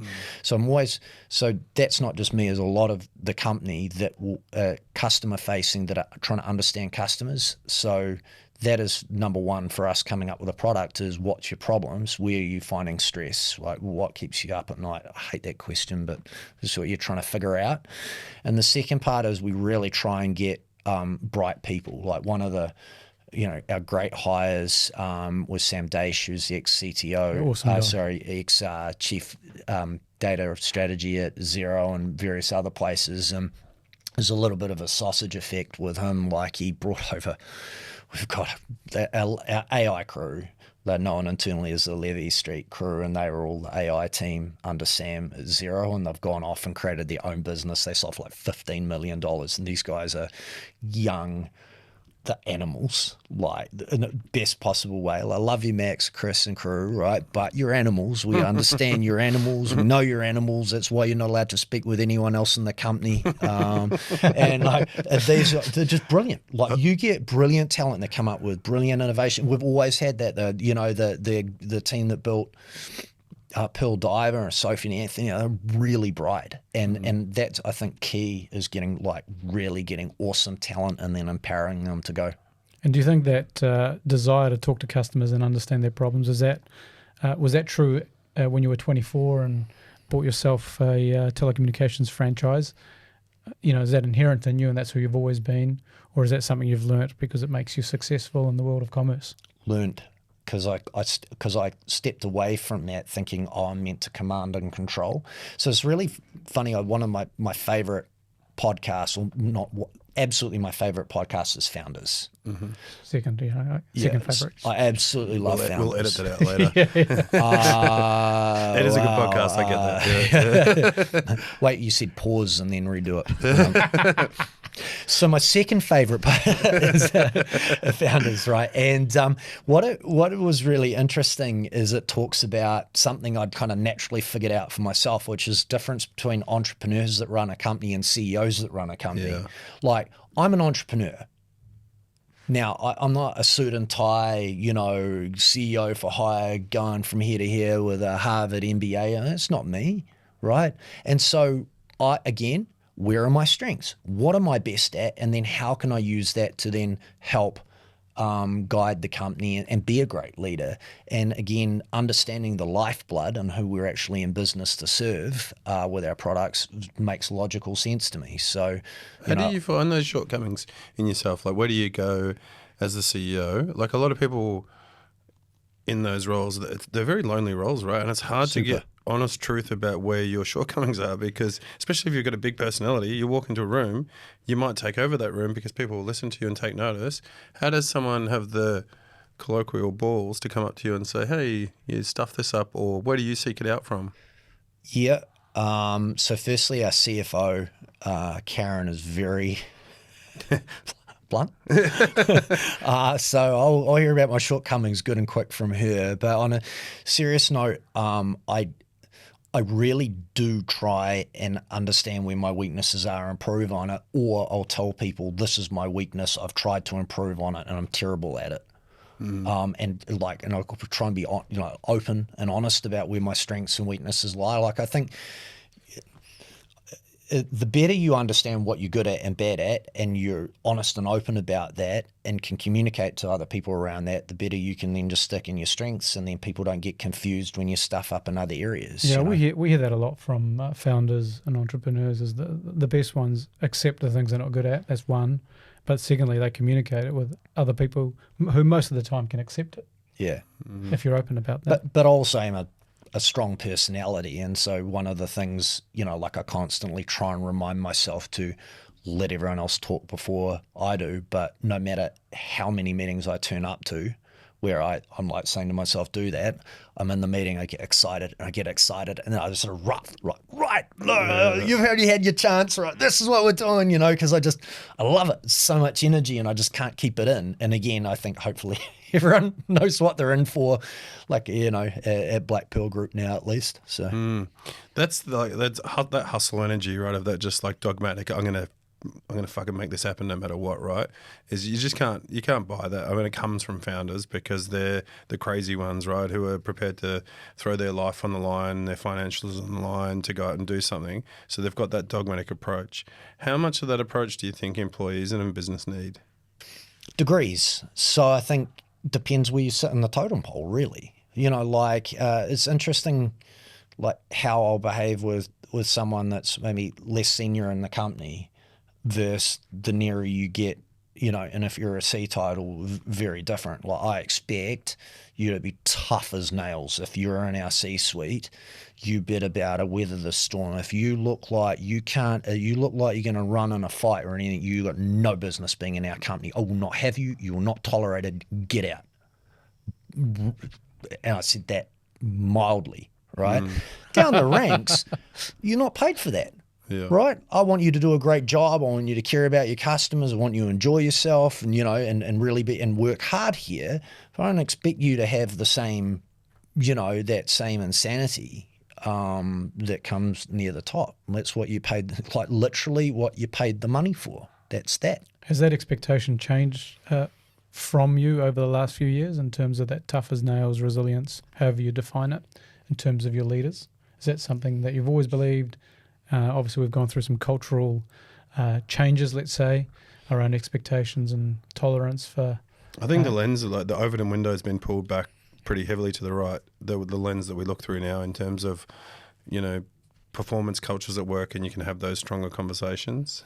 I say the same thing to like anyone that's taking a job anywhere in Black Pearl that I'm speaking to at the end. I always say, look, I'll tell you one thing and one thing good. Right? If you're after a normal job, you're in the wrong place, right? Do not come here. If you're not ready to operate at express pace, which you have never known before, and you don't want to challenge yourself with that, don't come here, right? This is not about normal. This is an abnormal company. We operate at abnormal pace with abnormal aggression, right? And I'll tell you one thing, we had a fucking win and have fun doing it, and I've never done anything in my life where I've lost and enjoyed it. Yeah. So I want to win. I have to win to have fun, but also I want to have fun along the way. But you can't have fun all the time. Sometimes you go through weeks, months, years that are just fucking miserable. And you wake up and think, what the hell's this about? And it's funny you talk about the conditioning, and so with your son, so my son's 14 or 15 in a few days, right? And good reminder there. Welcome. Happy birthday, mate. And super interested in business. He loves rugby, he loves music as well, right? But like, we go for a run on a Sunday, because no matter what's happening, no matter if I'm injured or he's injured or what's happening, we're going for a run, we go hill running. Hill running for me is one of the greatest ways to prepare yourself for business.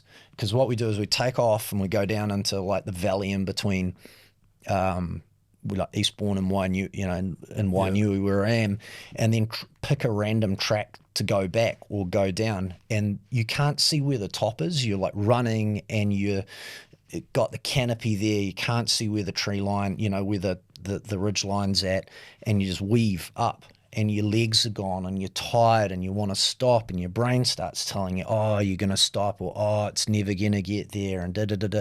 And you just go, no, next corner. No, I'm just focused on the next corner. No, I'm just focused on the next corner. And sooner or later, you'll get to the top. You might be really tired or extremely tired, or you die on the way up, but I'm not stopping, right? And so I drill that into my son and myself for that. Is like, even now, 46, I'm like, that is still my Sunday ritual because it gets me ready for the week ahead. Where did you get that from? Dad, my dad. Yeah. My dad's 80 this year, so he had one sick day. Yeah. And Because you can't buy that shit, no, right? he was tough. And he hauled me out of bed when I was a young fella on Sundays. Sports? Was it like sport? Sports heaps, yeah. Yeah. So I come from a sporting background and played, rugby, a little bit of rep rugby and rep rowing and stuff like that. But the exercise is discipline. Like that is, it's not even about the being fit. It's just the mental discipline It's of literally pushing yourself to do something you don't want to do. Get to the next corner. Get to the next corner. Yep. Get to the next corner, right? Like you don't know what's coming, but if you keep pushing forward, right? That's my number one advice for like young entrepreneurs is like, okay, great. This is what you're going to do. You're going to train. And like you see, especially people like, like more coders and stuff like that. And like, what? Like, no, it's not about the being fit. It's just about forcing your brain to kick on when you want to give up. Is there endless corners in your journey for Black Pearl? Like you're going to go forever, or have you got an end in mind, or how do you think about that? Yeah, so I did a little bit of a Muhammad Ali trick on myself and then put out bold claims and then forced myself to back it through. So I'd said, look, I wanted to be able to say I've created $1 billion company. Mm-hmm. And that's not like, I don't think an ego thing. It might be an ego thing. I don't think it is. It just feels like that's the number and I said it and now I have to do it. And so when I look at a shareholder, like if I'm raising capital or anything like that, I always say the same thing at the end. And I look people dead in the eyes and I'll say, there's only one promise I'm going to give you. And I was like, I'll either win or I'll fucking die trying. And that's that. And that's the only promise you're getting out of me. And that's that. So until that's the goal, or I'm in a pine box, that's the goal. Seems pretty simple I promise love to it. make. Like it's Excellent. refreshing to hear someone just talk honestly and openly about like how business is and it should be. And I think we've spent, this is what we talked about before, like the market's changed a little bit in terms of the like emotional intelligence of people. Yeah. And that's I think because we spent so much time opting people in when we should be opting people out. Like this is what business is. If you want to work in a fast growing company that's going to be $1 billion company, whether you're going to die trying, that's the pace. That's what it's like. And you don't have to work there. But if you do, shit, you're going to learn a lot. Yeah, and exactly. And people at Black Pearl Group, they typically either last six months or the like the furniture after a while, and they're in. And I don't hold it against someone who they can't hack it because it's not for everyone. And no matter how much you think it might be for you, until you're in there doing it, you don't know. Like you don't know how hard it hurts until you're going maximum velocity. So do you treat your AI agents the same? Like Whip them to death. put you we spoke before. He still says thank you and please to them every day. That's delightful. I definitely do. One day they're going to take over and they'll Yeah. remember that I'm a very nice guy and that's all I need to know. Hopefully, I won't have reviewed this podcast with Yeah. some of the things you've already said. But how is the AI strategy now of recently sort of changing what's happening at Black Pearl Group? So we're always well positioned to get into AI because we're in data, and data is really the fuel of AI. And we had some, so Pearl Diver as a product has AI as part of it, but I was very loath to always say, hey, it's an AI product, because everyone says, we've got an AI product, and it just makes me want to throw up in my mouth a little. Just stop saying it. Bebop is our latest That is genuine, real deal AI at its core. It's agentic AI at its finest. It's amazing. And when you think about getting into AI, for us, the journey was first getting into data and then understanding we're in the right position to get into AI. And then when you think about what I think the journey for AI is going to be, is that if you create great AI products, they become a co-pilot to a human in some way. So, for example, our product Bebop is really around sales. It gets a true understanding of your product and your business, and then that your prospects, business, their products, their customers, and then joins the two together. And so, at the moment, could in theory you feed that into some sort of like outreach agent to try and do this? Yes. Do you really want to do that? No. What you want is a human to take that information coming from Bebop or whatever AI you use and then act on that to get a great outcome. And then over time, you're in a trusted position because then people trust the output. They trust you. They trust what you've done. And then sooner or later, you're given a little bit more responsibility. And then maybe you become, AI becomes the pilot and the human's the co-pilot. And then once you've gone through and gone through with a, small amount of hallucinations or great outcomes, more likely revenue outcomes, then you take over, right? Then you take over that role that the human is not so much needed for, so it can be put for something more valuable.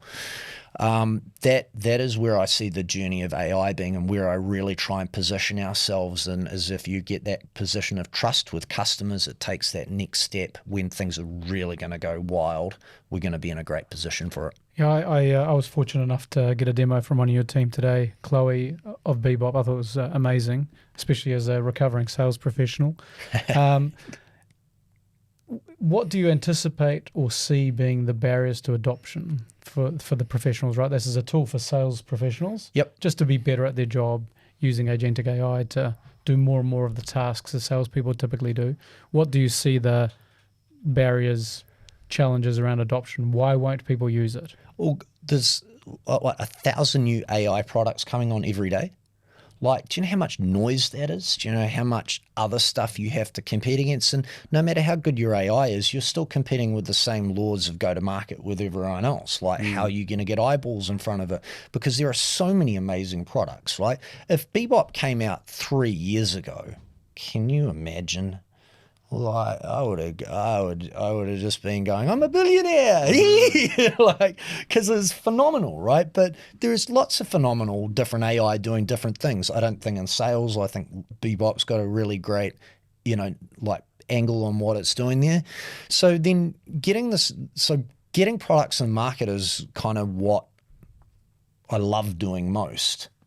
And interestingly, I spend, I will do the first sales. We've got a great sales team, great sales leaders and great marketers, but I do the first sales. And so how we actually started with that product, just super interesting for me anyway. We put the application up in like Bebop Labs, and that had all the different kind of like a light pass of all the different facets we wanted out of Bebop in there. And then we just pushed people into the app through either LinkedIn or some pay-to-play advertising to get some throughput.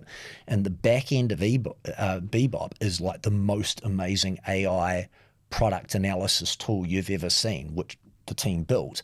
And every day it leans into what people like, doesn't like, where the best value they're getting out of it is in real time. So you could actually see what part of the application the customers were actually liking the most and was most sticky with them. And then we just bolstered that whole area up. And what actually came out of that, because Bebop kind of lived half in this ability of creating very impactful and novel lead opportunities, and then in part, how do you best connect with them? What was the connection part that really resonated with people?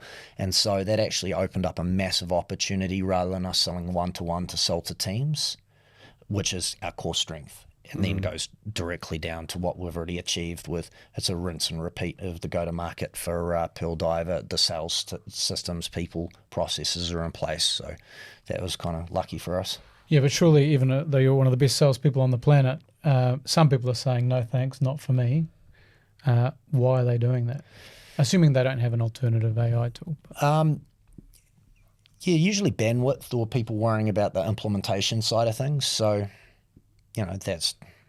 But you're largely talking to SMEs, right? So it's like, I imagine they're still scared of like adopting AI. And no, not in America. No. But like in America, their embrace AI. It's on every conversation at a business level, no matter where you are, is all about AI. Like New Zealand, comparatively, we have our head in the sand here with AI comparative to America. No, they just don't blink. No, that's fine. So you're just going to clip that and just take it home and watch it in the evenings. Well, the University of Melbourne just published a piece of research around attitudes towards AI adoption. New Zealand is last in terms of optimism towards and almost first in terms of fear. Australia is second to last. I don't know how we lost our way because we used to be very early adopters and embracers of technology, but in the AI world, I totally agree with you. And obviously, I'm involved in training people on how to start their AI journey. There's this background attitude that's pretty nihilistic and pretty unhelpful. So, yeah, it's a real shame. And interestingly, like even with our product Pearl Diver, when I pitched that to a New Zealander, you watch their face, you're like, oh, could you do that? Should you be doing that? You literally showed it to an American, they're like, great, how much? Yeah. Oh, okay. Are they going to make money out of it? Yes, great, I'm in, right? That's that. And so, interestingly, it's just it's really just benefit communication over there and getting, the main problem in any sales is time and bandwidth with people getting through. But Interesting. Hey, you got big energy, Nick, which I love. It's great for a podcast guest especially. But with that, I imagine, comes a potential to burn out pretty quickly. How do you manage that? How do you manage your energy levels? How do you keep yourself up all the time? How do you talk us through that? Because being a founder is tough, right? You carry the responsibilities and the weight of everyone, and then you mix in that you've got big energy as well. Yeah. So I do burn hot. There's no doubt about that, and I do my best to control my energy. But it can be like anything, it can be a massive asset or really detrimental to the team. So a while ago, I thought maybe about 8 years, it was about 8 years ago, and I thought I'm going to compress myself, right? Because you do, you go through these patches and you do amazing things, and then, then you have the downs, accordingly because of that. And it was okay, but I wasn't as effective. And then I kind of started to think about music. I play a little bit of music still. And really, if you want great music, you have to have you have to have the highs, right? And so, all the lows, they both create great music. And so from my point of view, controlling my energy. So firstly, I think I've got a little better. I've got older at controlling it. I spend I exercise a lot. I know when I need to be spending more time with my family. I know when I need to now leave work. Because one of the things I do is I'm in a foul mood because I've worked myself up and haven't slept for 2 days because I've been thinking about a problem and turning up to the office because I'm I'm turning up to the office every day. And that's actually the last place I should be because I did bring in a stink with me. So I stay at home and everyone loves me for it. So, So controlling energy is always tough. And I'm do drain out pretty bad. I don't think I had a proper holiday for about 10 years. So 2 years ago, we went to Japan as a family. It was the first time I literally didn't barely did any work on a holiday, and I came back. I felt amazing. I was like, wow, I should do this more often. Maybe that's more about often. The average for a founder. 10 years. Just really really recharged me. So I don't know. But you have to do that, right? Do you, as a founder, I'm preemptive your answer here, but we talk about this often on the podcast, that you have to kind of play close to the needle, in 9,000 RPMs at all times. Yeah, you're not running the red. You're not literally. If you're not it's just, if you're not kind of getting near breaking something, are you really pushing hard enough? Yeah. No, probably not. It is. It's an uncomfortable existence. It's it's a tough existence. I mean, everyone you would have had on here will tell you the same thing, right? Anyone goes, I want to go into business. business. I'm like, really? Right? Is that the only thing you want to do? Is there any other way you can conceivably see yourself making money? Because if you can, maybe try that first, right? And I bring it up every time because a lot of people still tell me now, they ask me, like, I'm going to start a company, I'm going to go off and pick sunflowers for 3 hours during the day, and then we're all going to hold hands and go for a walk when the times are tough. And, and I'm like, no, you're not. Like, that's a good way to like run a business in death. Well, you're just going to go broke. Yeah. That's it. You're destined yourself to misery just through that sheer fact. Yeah, and especially in a down market, right? Like, you're just exposed straight away. And so, yeah. Hey, you've been pretty fortunate to work with like good roosters like Tim Crown, hey? And so like I'd be really keen to like A, tell our audience who Tim is, and B, like talk us through like some of the nuggets or lessons that you picked up from him. Yeah, so Tim Crown is the founder and current chairman of Insight Enterprises, which is a Fortune 500 NASDAQ listed technology company. I was super lucky to get him as an investor. It's my best ever work story on how I got him, but I won't do that for you today. It takes 5 minutes, but it's also my best story, But I literally, it's like a movie. Like what's the too long didn't read version of it? Too long to read version of. I'll give you the condensed version. So I knew that I needed to get a US value add investor if I was really going to make it in the States. And so I literally flew over, although I had to have a return ticket for the ESTA, I had no intention of coming home. Like when I go, I win and die. Like you get to know me well enough, I'm not. I am that crazy. I'm not coming home. I've missed a lot of stuff. I'm just not fucking giving up. And I was staying in the worst hotels, like horrible hotels, and eating Taco Bell and just getting rejection after rejection. California to LA, and I knew no one, and so I'd get rejected by someone and then go, oh look, this isn't for you, do you think you could give me an introduction to someone? And I just bounced around like America, just getting my teeth kicked in. And then one day a friend called me and goes, why have you been in the States for so long? And I told him, and he goes, oh, you need to meet my friend Tim. And I said, oh, great. Well, where is he? And it was Arizona. I'm like, well, where's Arizona? And I'm like, oh, I'm in Colorado. It's just the one down, like, hey, I'll be there tomorrow. And he goes, he's, quite important. I don't know if I can get you in with him. I'm like, yeah, you can get him in with me. Come on, don't be a dick, Anyway, my friend Mark literally did manage me to get a meeting with Tim. Now, I was so like 2.5 months in by myself, missing my family, young son at that point, broke, all that. And so I went, and I was so excited to get a meeting because I'd had such a drought and no one wanting to speak to me that I just literally excitedly got down to Arizona at warp speed and everything.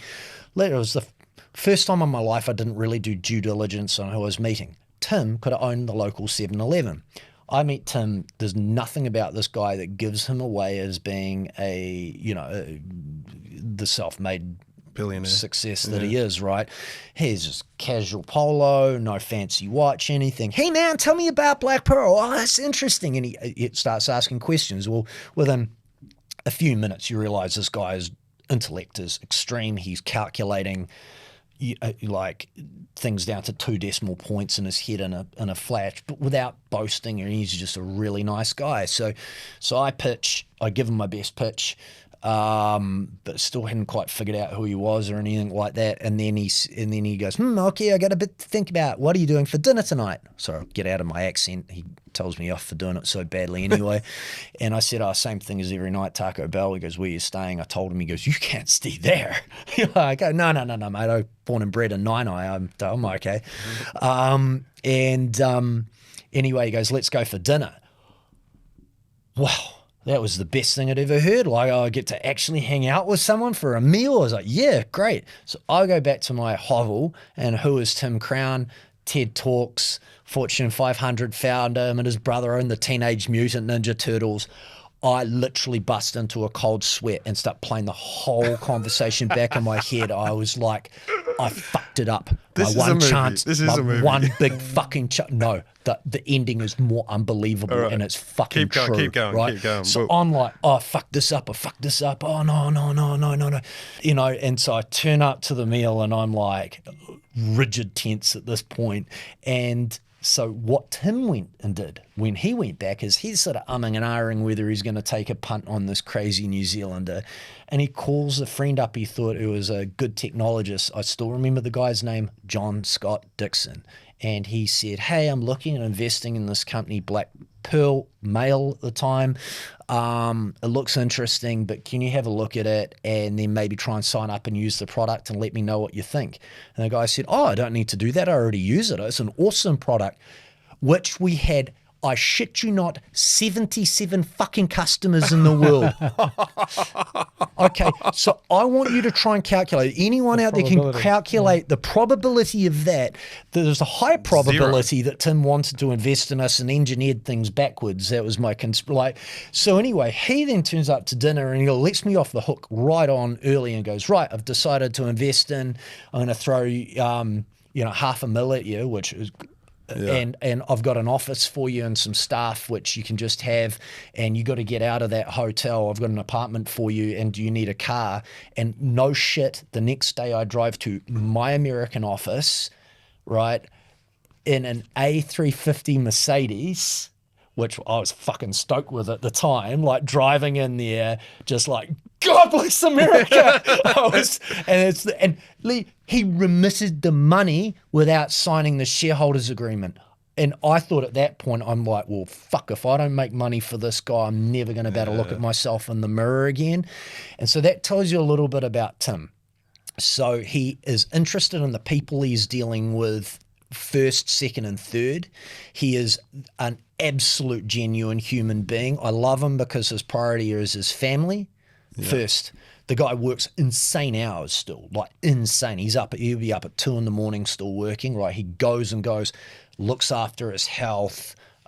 He's just one of these guys that you just want to be around, and he is a gem of wealth and calmness. I've never ever heard him say something negative about someone, ever, not once. Never talk trash about anyone. But he's tough. His old man was a fighter ace in the Vietnam War, so you can bet his dad is obviously a tough fella, and him and Tim's brother Eric are just like amazing people. Yeah, so on one hand, obviously that's a very unusual story, but serendipitous. Maybe the matrix is broken, but on the other hand, obviously you made it happen, right? You show up often enough. That's what I was just thinking, right? Spending 3 months in the States. Well, I mean, essentially, like you go work hard, get lucky, and that was particularly random, right? Would have he invested if he hadn't spoke to John Scott? Probably as well. Like it might have taken a week. That's the tail end of a shit ton of misery, and it wasn't just 2 months, by the way. It was years of misery before that. And like going to America was just, I was exasperated with trying to sell in New Zealand, and I didn't want to go sell a bit in New Zealand and go to Australia. I was like, no. Get fucked. I'm going to the big stage, win or die, baby, and that's that. So, but the misery is necessary. I mean, that's kind of in some ways. Oh no, you don't get there. Like literally, if you're not going to ride through that, like what is it? The struggle is the way. Yeah, I can imagine food that night at that dinner has never tasted so good in your life. I literally can't remember what I ate. I don't think I ate. I was too excited. Probably taco. Yeah, Taco Bell. So now you're at the stage now where you're exploring like a dual listing on the ASX, right? Like talk me through. So like obviously the big commitment, right? So you're no longer a like traveling suitcase salesman around the States for 3 months. When you're listing. Still am. Well, when you're listing, I go over right? there all the time. You definitely have to like have everything like hunky dory, like when you're on the stock market. So, talk me through like what are the reasonings? What's the reasoning behind that in the first place, and then why now the dual listing? Yeah, so obviously the NZX has been an awesome kind of launch platform for us. and we've done really well, and continue to do really well on there. Australia opens up some opportunities for us. It's a lot better alignment with our primary market, the United States. So it's actually really difficult for Americans to buy or sell shares on the NZX, and it's very easy on the ASX. So given all our products are sold in America, you get a lot of interest from America. Like, our big disadvantage as a public company is no New Zealanders use our products. So you don't use our product and go, wow, shit, that's amazing, and invest in them. Americans do, and they can't.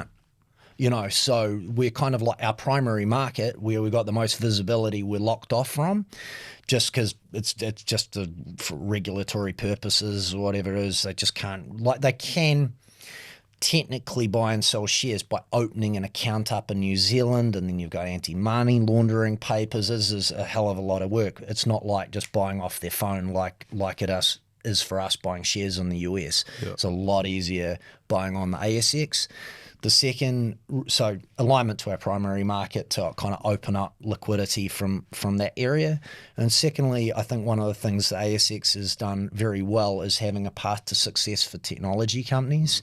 So when Xero went over as an example, they still didn't quite have the amount of opportunities there than there are now. There's an all tech indices. If you have a market cap of 120 mil and X amount of liquidity on the ASX, like you make it into an indices. Now, we're going to have to be, like that. So there's not those sort of feeder systems, and obviously getting into indices, even a little one like that, helps liquidity, helps recognition, gets you in front of a different kind of class of institutions. And so it's useful from that point of view. Both exchanges' strengths, have their strengths and weaknesses, and there's been plenty of Kiwi company that's gone over to the ASX and had its ass handed to them, and everyone talks in your ear, and you go over there, it tells you, whistles you sweet nothings, and you go in there and you see the stocks tank afterwards. It's fraught with challenges, right? There's no sure bets, but, from our point of view, always looking to evolve, always looking, like last thing I need is more grey hair from another listing. But it's just about pushing ourselves to just keep evolving and getting the right kind of support structures there as well. And why did you list in the first place? Obviously, you listed very early compared to some of the other SaaS, maybe not new SaaS companies, but why did you do that? You get a theme that comes through here, which is I will throw myself into the deep end of the pool and then figure shit out from there quite often. And did it with buying the first company. Like, how much I knew about public companies? I'm going to guess not much. I will tell you even less than that. You want to see the first day, we didn't even understand how like the buying and selling matched up, and like no one tells you. We wrote the listing document, the CFO and I, with the help of the lawyers. There's no one helping you. Like, it was amazing and Has your CFO been through it before? No. So you guys are just literally almost like doing a Callahan grant. Do you know the classic thing? You go and look at our original listing document, and we're fucking held true to everything we said we were going to go in there. That's the thing amazing. I'm super proud of, right? There were no pivots. Like, the only part is we hadn't at this stage acquired any more businesses because, like, I just don't want to do that kind of dilution at the moment. Well, haven't historically. I think there's some fucking awesome opportunities in the States at the moment, but that's a different story. But like, we've literally held true to it and done everything we said we're going to do. And every time we've said to the market we're going to do something, we've then backed it up and did it. And when we're going to make pivots, we've told, or changes to, or like we did it involve Pearl Dive, we told the market, we followed it through. So we've learned a lot on the NZX and the So what did I list? Honestly, I think partly it was I think we were kind of skeptical about businesses' ability of raising capital in private markets at that stage as well. And you need capital to grow if you're in the game we're in. So public provides better access to capital. Obviously, Tim Crown, having been chairman of, still being chairman of Insight, and he's listed another company in London, obviously kind of has a very favourable view to public markets, although obviously he's found down here, very curious, different scale. So that was interesting. And then partly it was just an evolution. Like, again, I've had companies since I was 24. I was like, what the hell's this public gig about? It was quite intriguing to me, and CFO Karen as well, and the wider team. I was like, okay, well, okay. And it, you know what? It forces disciplines that you would never put on yourself in a private company. Literally every quarter is the most important quarter in your company's history. It's stupid. It sounds stupid, but it's so true. And so every day you've ended up the quarter and you wake up the next quarter and you're like, fuck, here we go again. Like, we're on. And you can't, there's no hiding anything. You got to be transparent, and, like, you just have to make hard decisions all the time. It actually creates, in many ways, I think, a bit like the company is way better off because we're public than if we're private, and forces some brutally hard decisions about strategy and stuff like that as well. Like, you really think things through because you're accountable to a lot of people. You're accountable to the public. You have public people's money. You have to, like, you're beholden to them. You see them in the streets. You see people around. You meet people and you go, wear black pill stuff. Oh, I'm a shareholder. And you're like, you just makes you work fucking harder as well. I tell you. Do you know how many shareholders you've got? Tens of thousands. Tens of thousands. Yeah, we're a lot. That gives me a nightmare. Yeah. Well, it kind of, like, the thing is about it is that for me, I genuinely, and it sounds really trite, it makes me work harder because I feel like I have people's money and I have to do a return on investment on that. Dynamic. And I think I work harder. I would work way harder because of that than it was just me. I think I would be more emotive knowing that there's public shareholders than I would be for VC money. Because I feel like VC money, they're prepared to lose it anyway. But when you got mom and pops investing, and the kids' livelihoods and everything on the line, that would definitely make me work hard. Yeah, especially if you thought, and I don't want to get done by the, Yeah, especially if you thought government. In 2 weeks' time you're going to run into them at C4 having a Guinness, and they're going to say, D4. Sorry, that just shows how often I get out. When the stock price isn't doing well, and obviously a lot of that is out of your hands. That's the one part you actually realize is it's public. There is all sorts of global economic factors that dictate that. When the stock price is down and it's not, if it's our fault or not our fault, literally don't feel like going out in public. I feel like embarrassed. It's like if you're in the All Blacks and you lost a key game, you don't really want to be walking around in public the next week. That's exactly what I feel like. There's something brutally honest about it, right? Yeah, like I've let people down. That's exactly like kind of in my head. I was like, even though we're literally doing, you got to bet everything under the sun and some to make sure that we're winning, and you can't control all these factors, but that's certainly how I feel about it. Yeah. Interesting, man. Interesting. So, like, looking back over your career, you've obviously got this superpower, which is that resilience and that persistence to push yourself. If you're talking to a founder, there's a lot of young entrepreneurs listening to this podcast. There's a lot of people wanting to start something. What's the fundamental advice you'd say to them? This is what you should think about. So first and foremost, I'll say the thing to any New Zealand aspiring entrepreneur, if you ever want to chat, just DM me on LinkedIn. I always have time for anyone that's wanting to do stuff. And we'll catch up for a coffee or a beer, or if you're not in Wellington or I'm not in Auckland, for a call, Taco Bell, whatever it is. So I'm always happy to talk about it because I remember the people that took time with me, and if I didn't have that, I wouldn't be here. So first and foremost, don't hesitate to reach out. Advice is just is about the fact from my perspective, and I think everyone's journey is different. You talked about, like the resilience and toughness and determination. It's usually what I get when people are like, oh gosh, you don't give up, you won't give up. And I'm like, yeah, well, if I was smarter, I would have just won earlier and wouldn't have had to have done that. I'd like to have other skill sets, to be honest, than being just a fucking Terminator, not stopping.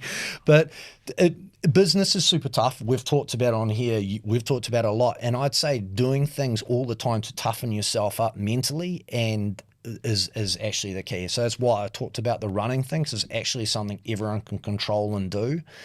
And then, just like little disciplines on you, just being disciplined on yourself. It is really the key part to it, and trying to enforce a little bit of discomfort on yourself at all times is useful. Yeah, awesome. Good advice. All right, well, we're concluding the time here. And so I've got some rapid fire questions that we like to sort of finish up on, just to sort of get a little bit more of a nugget out of you before we leave. And so I'm going to read these out, and I just want the first thing that pops into your mind, okay? No, you don't. What's the one book every founder should read? Pitch Anything by Oren Klaff.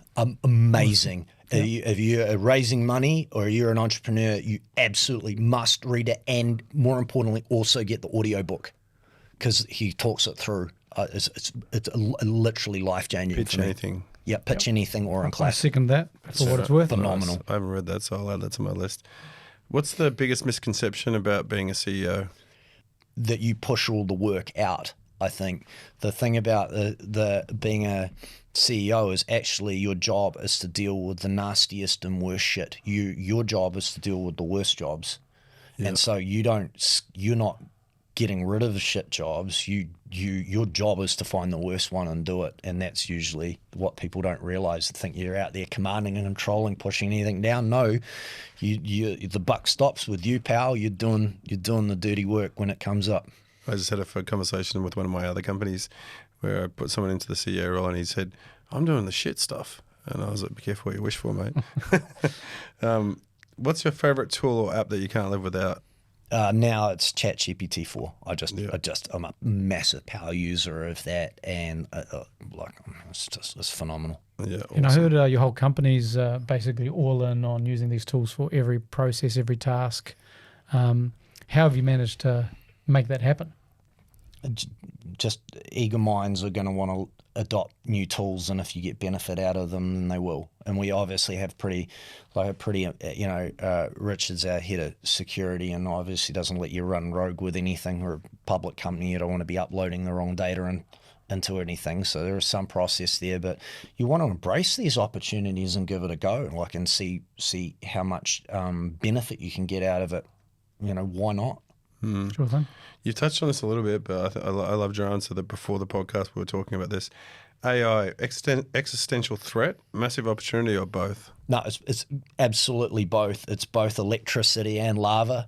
Like it can power, like Jeff Bezos says, it's electricity. It can, power up all these amazing applications. Just like, when electricity was invented, and it was invented just for lights, and then everyone figured out all these other ways of using it. But it's also lava. You don't know where it's going to erupt up and just decimate something. And so it is a massive opportunity, a massive threat. And for that, well, my advice to anyone is you have to operate at hyper pace. You have to get out of harm's way or seize an opportunity in real time these days. Which industry do you think's the first Pompeo? So I get a little bit of an unfair, if I was to guess and I didn't know, I would go and actually say accounting. I think it's going to get pretty bad. But interestingly, Ask Harvey, have you seen that from that legal app? Yeah. Surge is involved in another one. Yeah, it's currently suing me. Yeah. So I've been using a Law Cyborg, a company I'm involved with, for all sorts of things, primarily mostly to take legal action on Troy. Yeah. It's insane the amount of legal information you can get within a second, and you can get a letter, you can get an opinion, you can get anything. It's phenomenal. You don't need AI to know that it's illegal to roofie someone and drag them onto podcasts. Honestly, no, it's good to know. Good to know. I just wanted to make sure. That's next. Next. What's one startup mistake that you've made that you'll never repeat again? No, I'll do them all. Partnering with people that aren't tough enough.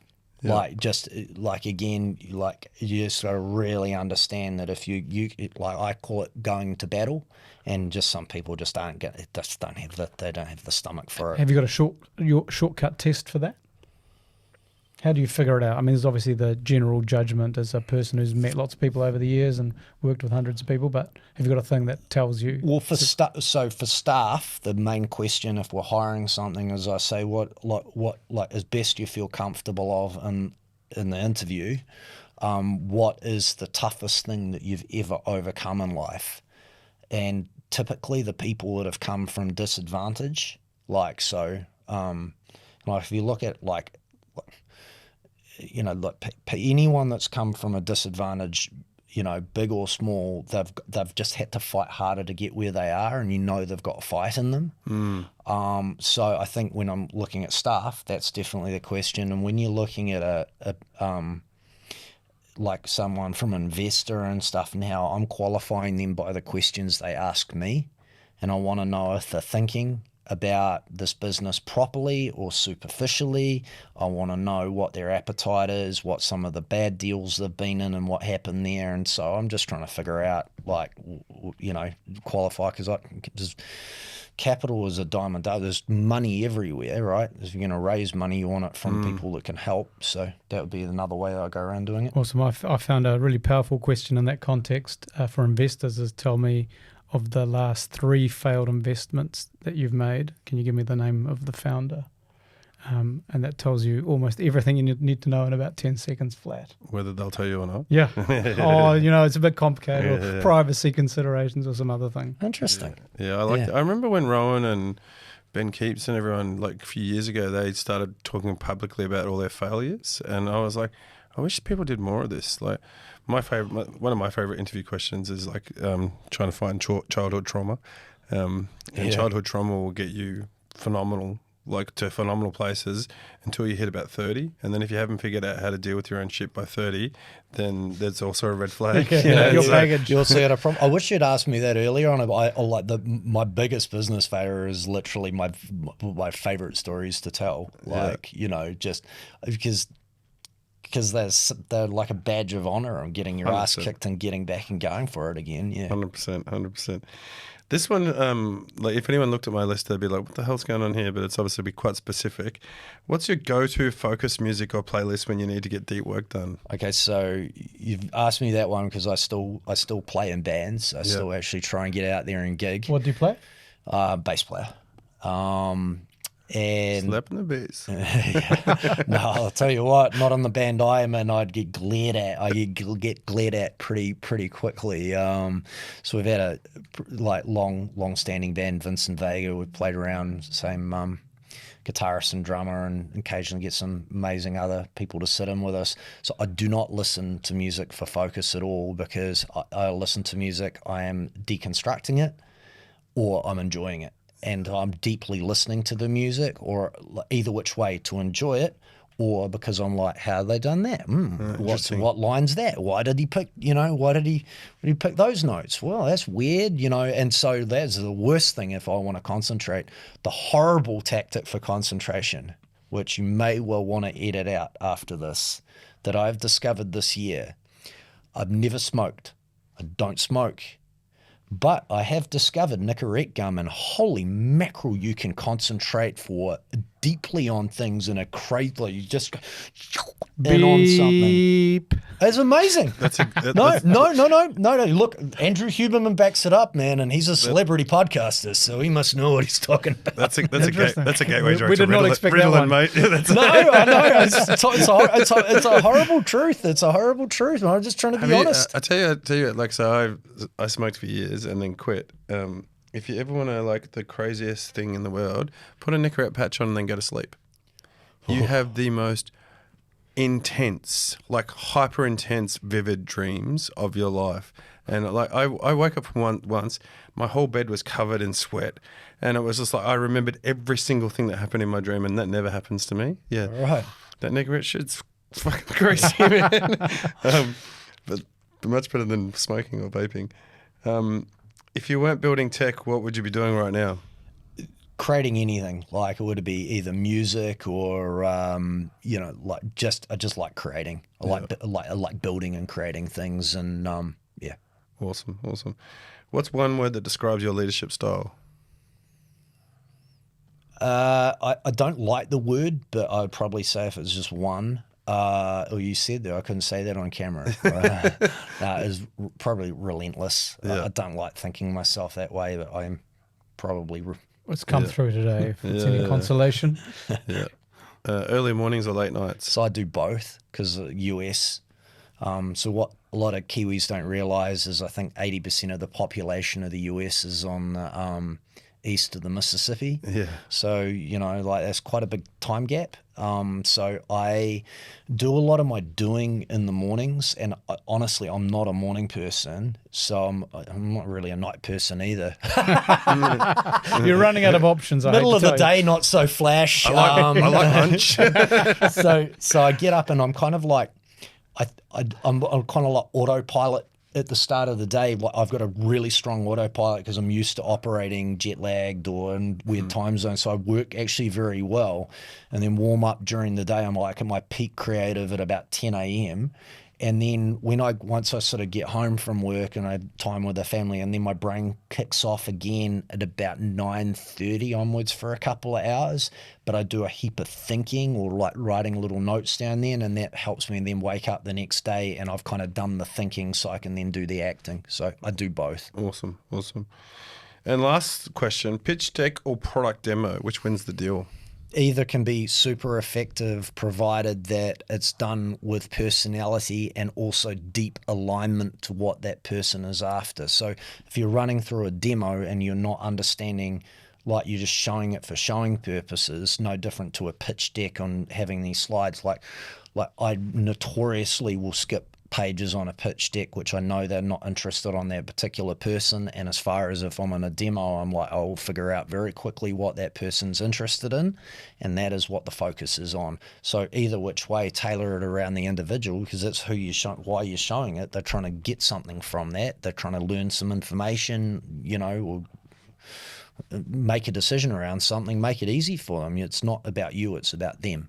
Awesome, mate. Well, that brings us to the end, mate. I've really enjoyed this conversation. It's been awesome. Thank you for having me. Yeah, I often on a podcast, in my mind, I take a mental note and I go, Jono, we're going to clip that part. We're going to clip that part. I'm not sure about you, Jono. I ran out of time in terms of the amount of clips on that podcast. I was like, we're clipping that too. We're clipping that too. Clip it out or clip it in. Oh. It's going to be. So I'm constantly thinking about the socials, and I'm thinking about the clips that we can use for the podcast. Yeah. Oh. There was so many moments in there that I was like, all right, we're clipping that too. Shit, we're clipping that too. Oh, awesome. The nuggets and the snippets, really. Yeah, valuable lessons. And I think the thing I love about like when a guest comes on that are just authentically themselves, that do it from experience as well. Like that's where the two superpowers come together, right? Like if you are authentically yourself, but you've also had a lot of hard lessons that you've learned along the way that you can share. And that's what we talk about a lot on the podcast, right? Where some of us are fortunate enough that we've ridden the elevator up, and it's time that you send it back down filled with rich information to make it easier for the next person to go up. And that's what we're trying to do with this podcast. No. You fill it with like traps, because otherwise they're on your backside. You're under enough pressure. Don't let these bastards catch us up. They're younger and smarter and they've got more energy. We don't need that sort of pressure. That's why you're running, mate. Trying to keep up with my son is not good for me. Awesome, mate. Well, thanks so much for coming on, mate. And I'll see you soon. Awesome. Thank you. Thank you, Nick. Well, that was Nick Lissette from Black Pearl Group, and it was without a doubt like one of the most favourite conversations that I've had on this podcast series. I like just the amazing energy that he brought, the stories that he brought, the absolute just truth stories of like this thing is hard. It's hard to be a founder. You've got to push yourself to places that you don't want to go to. And that's where success comes from looking in the eye of the storm and saying, I'm going to keep eating Burger King, I'm going to keep eating Taco Bell, I'm going to keep staying in shitty hotels until I sign this deal, until I sign this investor. And that's where people win. It's pushing yourself out of the comfort zone. And so I hope that all these collective stories that you've been listening with and you've been on the journey with are helping you in one of your businesses. Surge has been like valuable of like, showing what it's like to give up on a podcast and showing what it's like to give up in life. And so I think you can look at me, and the guests that we have as your heroes and know that you'll get something valuable out of it. And so see you next week. Thanks for joining us. You've been watching the Startup Theatre podcast.